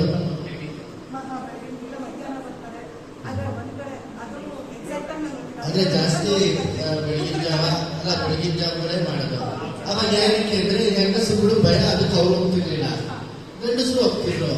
ಈ ರಂಗೋಲಿ ಕಲೆಯಾಗಿ ಯಾವುದೇ ಕಲೆಗಾಗಿ ಗಂಡಸು ಹೆಂಗಸು ಅಂತ ಏನೂ ಇಲ್ಲ ಮೇಡಮ್, ಎಲ್ಲ ಒಂದೇ. ಈಗ ನಾವು ಒಂದು ದೊಡ್ಡ ಟೀಮ್ಗಳಿದ್ದಾವೆ, ಉತ್ತರ ಕರ್ನಾಟಕದಲ್ಲೂ ಇದೆ. ಹೆಣ್ಮಕ್ಳೇ ಮಾಡೋ ಟೀಮ್ ಇದೆ. ಏನಕ್ಕೆ ಅವ್ರಿಗೆ ವೆಂಕಟೇಶ್ ಆಗ್ತಾರೆ, ಅವರೇ ವೀರ ಸಿಂಧೂರು ಲಕ್ಷ್ಮಣಪ್ಪ ನಾಟಕ ನೀವು ನೋಡಿರ್ಬೋದು. ಉತ್ತರ ಕರ್ನಾಟಕದಲ್ಲಿ ಜಾಸ್ತಿ ಅದು ಇಲ್ಲೇ ನಮ್ಮ ಸುತ್ತಕಟ್ಟೆಯಲ್ಲಿ ಇದ್ದಾರೆ ಮೇಡಮ್, ತುಂಬಾ ಶೋ ಮಾಡಿದ್ದಾರೆ ಉತ್ತರ ಕರ್ನಾಟಕದವರೇ. ಮೈಸೂರು ಮಾಲತಿ ಅಂತ ಅವ್ರ ಮೇಡಮ್, ಮಾಲತಿ ಶ್ರೀ ಅಂತಾರೆ. ಅವರು ಸಿಂಧೂರ ಲಕ್ಷ್ಮಣ ಮತ್ತೆ ಅವ್ರ ಗ್ರೂಪ್ ಎಲ್ಲ ಬರೀ ಹೆಂಗಸರುಗಳೇ ಮಾಡೋದು. ಅದಕ್ಕೆ ತಾವು ಅಳಗಿನ ಬಿಟ್ಟಿರ್ಲಿ, ಯಾವುದೇ ಆಗಲಿ ಹೆಣ್ಣು ಗಂಡು ಅನ್ನೋದು ಏನೂ ಇಲ್ಲ, ಎಲ್ಲ ಒಂದೇ ಕಲೆ. ಯಾವುದೇ ಕಲೆ ಆದರೂ ಯಾರು ಬೇಕಾದರೂ ನಾವು ಮಾಡ್ಬೋದು ಅಂತ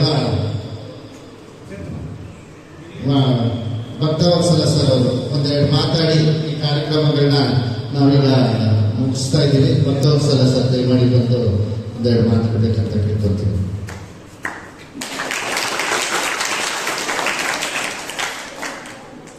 ಎಲ್ಲರಿಗೂ ನಮಸ್ಕಾರ. ನೀವೆಲ್ಲ ಗೌರವದವರೇ ಮುಖ್ಯವಾಗಿ ನಿಜವಾಗ್ಲೂ ಕಲಾವಿದ್ರೆ ಅವ್ರ ಮುಂದೆ ನಾವೇನು ಇಲ್ಲ, ನಮ್ಗೆ ಮಾತು ಕಡಿಮೆ, ಅವ್ರ ಮಾತು ಕಡಿಮೆ. ಅವ್ರು ನಿಜವಾಗ್ಲೂ ಭಾಷಣಕಾರರಾಗಿದ್ರೆ ಇನ್ನೂ ಎಷ್ಟೋ ಜ್ಞಾನ ತಿಳ್ಕೊಬೋದಿತ್ತು ನಾವು. ತುಂಬಾ ಚೆನ್ನಾಗಿ ಮಾತಾಡಿದ್ರಿ, ತುಂಬಾ ವಿವರವಾಗಿ ಮಕ್ಕಳಿಗೆ ಅರ್ಥ ಆಗೋರಿಗೆ ತುಂಬಾ ಚೆನ್ನಾಗಿ ಕಾರ್ಯಕ್ರಮ ಚೆನ್ನಾಗಿ ನೋಡುವಂತ. ನನಗೆ ಸ್ವಲ್ಪ ಎಮರ್ಜೆನ್ಸಿ ಸ್ವಲ್ಪ ಕ್ಷಮಿಸಿ. ಸೊ ಈ ಕಾರ್ಯಕ್ರಮ ನಮ್ಮ ಧನ್ವಂತರಿ ಅವರು ರಂಗ ಪರಂಪರೆ ಟ್ರಸ್ಟ್ ಮುಖಾಂತರ ನಿಜವಾಗ್ಲೂ ನಮಗೆ ನಾಟಕದ್ದು ನಾವೊಂದು 6-7 ವರ್ಷದಿಂದ ನಾಟಕ ಅನ್ನೋದು ನಮ್ಮ ಮಕ್ಕಳಿಗೆ ಯಾವುದು ಗಮನನೇ ಇರಲಿಲ್ಲ. ಸೊ ನಮ್ಮ ಧನ್ವಂತರಿ ಅವರು ತಂದೆಯವರು ಒಂದ್ಸತಿ ಬಂದು ಇದೊಂದು ಕಾರ್ಯಕ್ರಮ ತುಂಬ ಅದ್ದೂರಿಯಾಗಿ ಮಾಡಿದ್ವಿ. ರೋಡೆಲ್ಲ ತುಂಬ ಚೆನ್ನಾಗಿ ಲೈಟಿಂಗ್ ಆಗಿ ತುಂಬ ಚೆನ್ನಾಗಿ ಮಾಡಿಕೊಟ್ರು. ನಾವು ಅವಾಗ ಹಿಂಗೆ ಇದಕ್ಕೆ ನಮ್ಮ ಖರ್ಚು ವೆಚ್ಚ ಎಲ್ಲ ಹೇಗೆ ನೀವೇನು ಮಾಡಬೇಡಿ ಸರ್, ನೀವೇನು ನಮಗೊಂದು ಅವಕಾಶ ಕೊಡಿ ಅಂತ ತುಂಬ ಸಂತೋಷ ಆಯಿತು.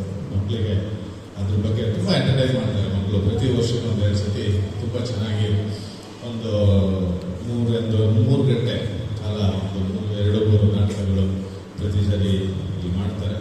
ತುಂಬ ಚೆನ್ನಾಗಿ ಮಾಡ್ತಾರೆ. ನಮ್ಮ ಮಕ್ಕಳು ಕೂಡ ಇವಾಗ ಒಂದು ಅವೇರ್ನೆಸ್, ಏನೋ ನಾಟಕ ಅಂದರೆ ಏನು, ನಾಟಕ ನೋಡಬೇಕು. ಮತ್ತೆ ನಿಜವಾದ ಅವರಲ್ಲಿ ಬರೋ ಆರ್ಟಿಸ್ಟ್ಗಳು ಕೂಡ ತುಂಬ ಒಳ್ಳೆ ಆರ್ಟಿಸ್ಟ್ಗಳು ಸರ್. ನಿಜವಾಗ್ಲೂ ತುಂಬ ಖುಷಿ ಆಗುತ್ತೆ.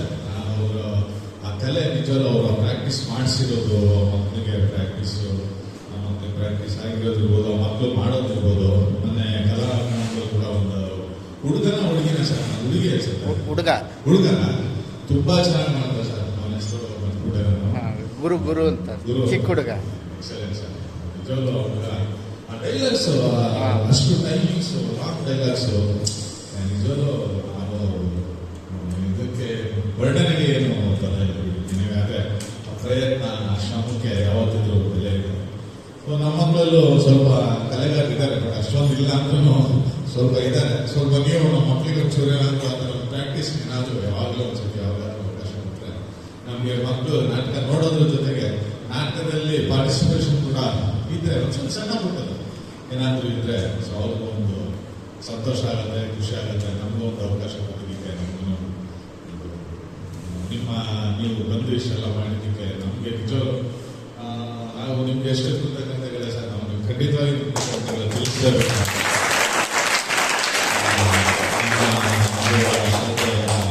ಸೆಟಪ್ ಹಾಕೋದಿರ್ಬೋದು, ಮತ್ತೆ ಸ್ಟೇಜ್ ಡೆಕೋರೇಷನ್ ಇರ್ಬೋದು, ರಿಯಲಿ ಏನೋ ಒಂದು ಸಿನಿಮಾನಲ್ಲಿ ಸೆಟ್ ಆಗ್ತದಲ್ಲ ಅದೇ ರೀತಿ ತುಂಬ ಚೆನ್ನಾಗಿ ಮಾಡ್ತೀರಿ. ತುಂಬ ಧನ್ಯವಾದಗಳು.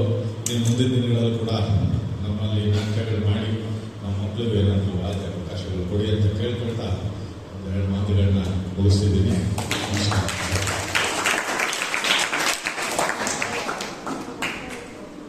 ಧನ್ಯವಾದಗಳು ಸರ್. ನಾವು ಈ ವರ್ಷನೇ ನಿನ್ನ ಕೇಳೋಣ ಅಂದ್ಕೊಂಡಿದ್ವಿ. ನಿಮ್ಮ ಶಾಲೆಯ ಮಕ್ಕಳಿಗೆ ಟ್ರೈನಿಂಗ್ ಕೊಡಿ ಒಂದು ನಾಟಕನ ತಯಾರು ಮಾಡೋಣ ಅಂತ. ಆದರೆ ನಮಗೂ ಯಾವುದೋ ಸಾಧ್ಯ ಆಗಲಿಲ್ಲ. ಮುಂದಿನ ದಿನಗಳಲ್ಲಿ ಒಂದು 4-5 ತಿಂಗಳು ನಾವು ಎಲ್ಲ ಬಿಡುವು ಮಾಡಿಕೊಂಡು ನಿಮ್ಮ ಮಕ್ಕಳಿಗೆ ಒಂದು ನಾಟಕನ ತಯಾರು ಮಾಡಿಸ್ತೀವಿ. ಅದನ್ನ ಒಂದು 6-7 ಶಾಲೆಗಳಲ್ಲಿ ಪ್ರದರ್ಶನ ಮಾಡಿಸ್ತೀವಿ ನಾವೇ. ತಾವು ಏನಂದ್ರೆ ಆ ಮಕ್ಕಳನ್ನ ಕರ್ಕೊಂಡು ಹೋಗೋ ಒಂದು ವ್ಯವಸ್ಥೆಯನ್ನ ನಿಮ್ಮ ಒಂದು ಇದು ಪರ್ಮಿಷನ್ ನಮಗೆ ಬೇಕು. ಬೇರೆ ಶಾಲೆಗಳಲ್ಲಿ ಯಾಕಂದ್ರೆ ಈಗ ಇಲ್ಲೂ ಒಂದು 3-4 ಶಾಲೆ ಮಕ್ಕಳು ಮಾಡಿದ್ದಾರೆ. ಅವರು ಎಲ್ಲ ಹಾಗೆ ಆ ಶಾಲೆಗಳಲ್ಲಿ ಅಷ್ಟೇ ಸಪೋರ್ಟ್ ಕೊಟ್ಟಿದ್ದಾರೆ ನಮ್ಮನ್ನು. ಅದೇ ಅವ್ರಿಗೆ ನಾವು ರಂಗಭೂಮಿಲಿ ಬರೀ ನಾಟನೆ ಹೇಳ್ಕೊಡೋದಿಲ್ಲ, ಮೇಕಪ್ ಅವರೇ ಪ್ರಾಪರ್ಟೀಸ್ ಮಾಡಬೇಕು, ಶಿಸ್ತು ಅವರೇ ಕಸ ಬಿಡಿಸ್ಬೇಕು, ಅವರೇ ಏನೇ ಇದ್ರು ಅವರೇ ಬಟ್ಟೆ ಮರ್ಚಿಡ್ಬೇಕು, ಅವ್ರದ್ದು ಅವರೇ. ಆಮೇಲೆ ಮೇಕಪ್ ಅವರವರೇ ಮಾಡ್ಕೋಬೇಕು. ಅದನ್ನು ನಾವು ಯಾರು ಮೇಕಪ್ ಮ್ಯಾನ್ನ ಕರ್ಸಲ್ಲ, ನಾವು ಯಾರು ಲೈಟಿಂಗ್ ಅವ್ರನ್ನ ಕರ್ಸಲ್ಲ, ಯಾರು ಮ್ಯೂಸಿಕ್ ಹಾಕೋರ್ನ ಕರ್ಸಲ್ಲ. ಎಲ್ಲ ಅವರವರೇ ಮಾಡ್ಕೋಬೇಕು. ನಾವು ಹಿಂದೆ ಇಟ್ಕೊಂಡು ಅವ್ರಿಗೆಲ್ಲ ಹೇಳ್ಕೊಡ್ತೀವಿ. ಮುಂದೆ ರಂಗದ ಮೇಲೆ ಎಲ್ಲ ಅವರೇ ಮಾಡೋದು ಅಂತ ನಾವೆಲ್ಲ ಆಗಲೇ ಸುಮಾರು ನಮ್ಮಿಂದ ಒಂದು 500 ಮಕ್ಕಳು ತಯಾರಾಗಿದ್ದಾರೆ ಸರ್. ಈಗ ಅವರೆಲ್ಲ ದೊಡ್ಡ ಅವ್ರ ಜೀವನ ಬೇರೆ ಬೇರೆ ರೀತಿ ರೂಪಿಸ್ಕೊಂಡಿದ್ದಾರೆ. ಎಷ್ಟೊಂದು ಜನ ಫೇಲ್ ಆಗ್ತಿದ್ದವರು ಪಾಸ್ ಆಗಿದ್ದಾರೆ. ಫೇಲ್ ಆಗ್ತಿದ್ದವರು ರಂಗಭೂಮಿ ನಮ್ಮ ನಾಟಕಗಳು ಬಂದ್ಮೇಲೆ ಪಾಸ್ ಆಗಿದ್ದಾರೆ. ಇವರು 10th ಅಷ್ಟೇ ಅವ್ರ ಜೀವನ ಅಷ್ಟೇ ಬಿಡು, ಪೋಲಿ ಎತ್ಕೊಂಡು ಹೋಗ್ತಾರೆ ಅಂತ ಇರೋರು ಎಷ್ಟೊಂದು ಜನ ಇದ್ರು. ಅವರೆಲ್ಲನೂ ನಾವು ಚಾಲೆಂಜ್ ಆಗಿ ತಗೊಂಡು ಅವ್ರನ್ನ ಪಾಸ್ ಮಾಡಿಸಿದ್ದೀವಿ. ಅಂದ್ರೆ ರಂಗಭೂಮಿ ಅದನ್ನ ಕಲಿಸುತ್ತೆ ಅಂತ ಹೇಳ್ತಾ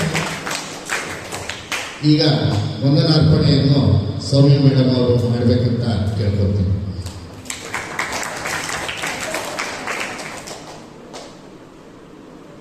ನಮಸ್ಕಾರ. ಈ ಒಂದು ಕಾರ್ಯಕ್ರಮವನ್ನು ಯಶಸ್ವಿಗೊಳಿಸಲು ಸಹಕರಿಸಿದ ನವೀನ್ ಸರ್ ಅವರಿಗೆ ನನ್ನ ಹೃತ್ಪೂರ್ವಕ ವಂದನೆಯನ್ನು ಹಾಗೂ ಮುಖ್ಯ ಅತಿಥಿಗಳು ಹಾಗೂ ಪ್ರಾಂಶುಪಾಲರು, ಶಿಕ್ಷಕರು ಹಾಗೂ ಎಲ್ಲ ವಿದ್ಯಾರ್ಥಿಗಳಿಗೂ ಹೃತ್ಪೂರ್ವಕ ಧನ್ಯವಾದವನ್ನು ಕೇಳಿಕೊಳ್ಳುತ್ತೇನೆ.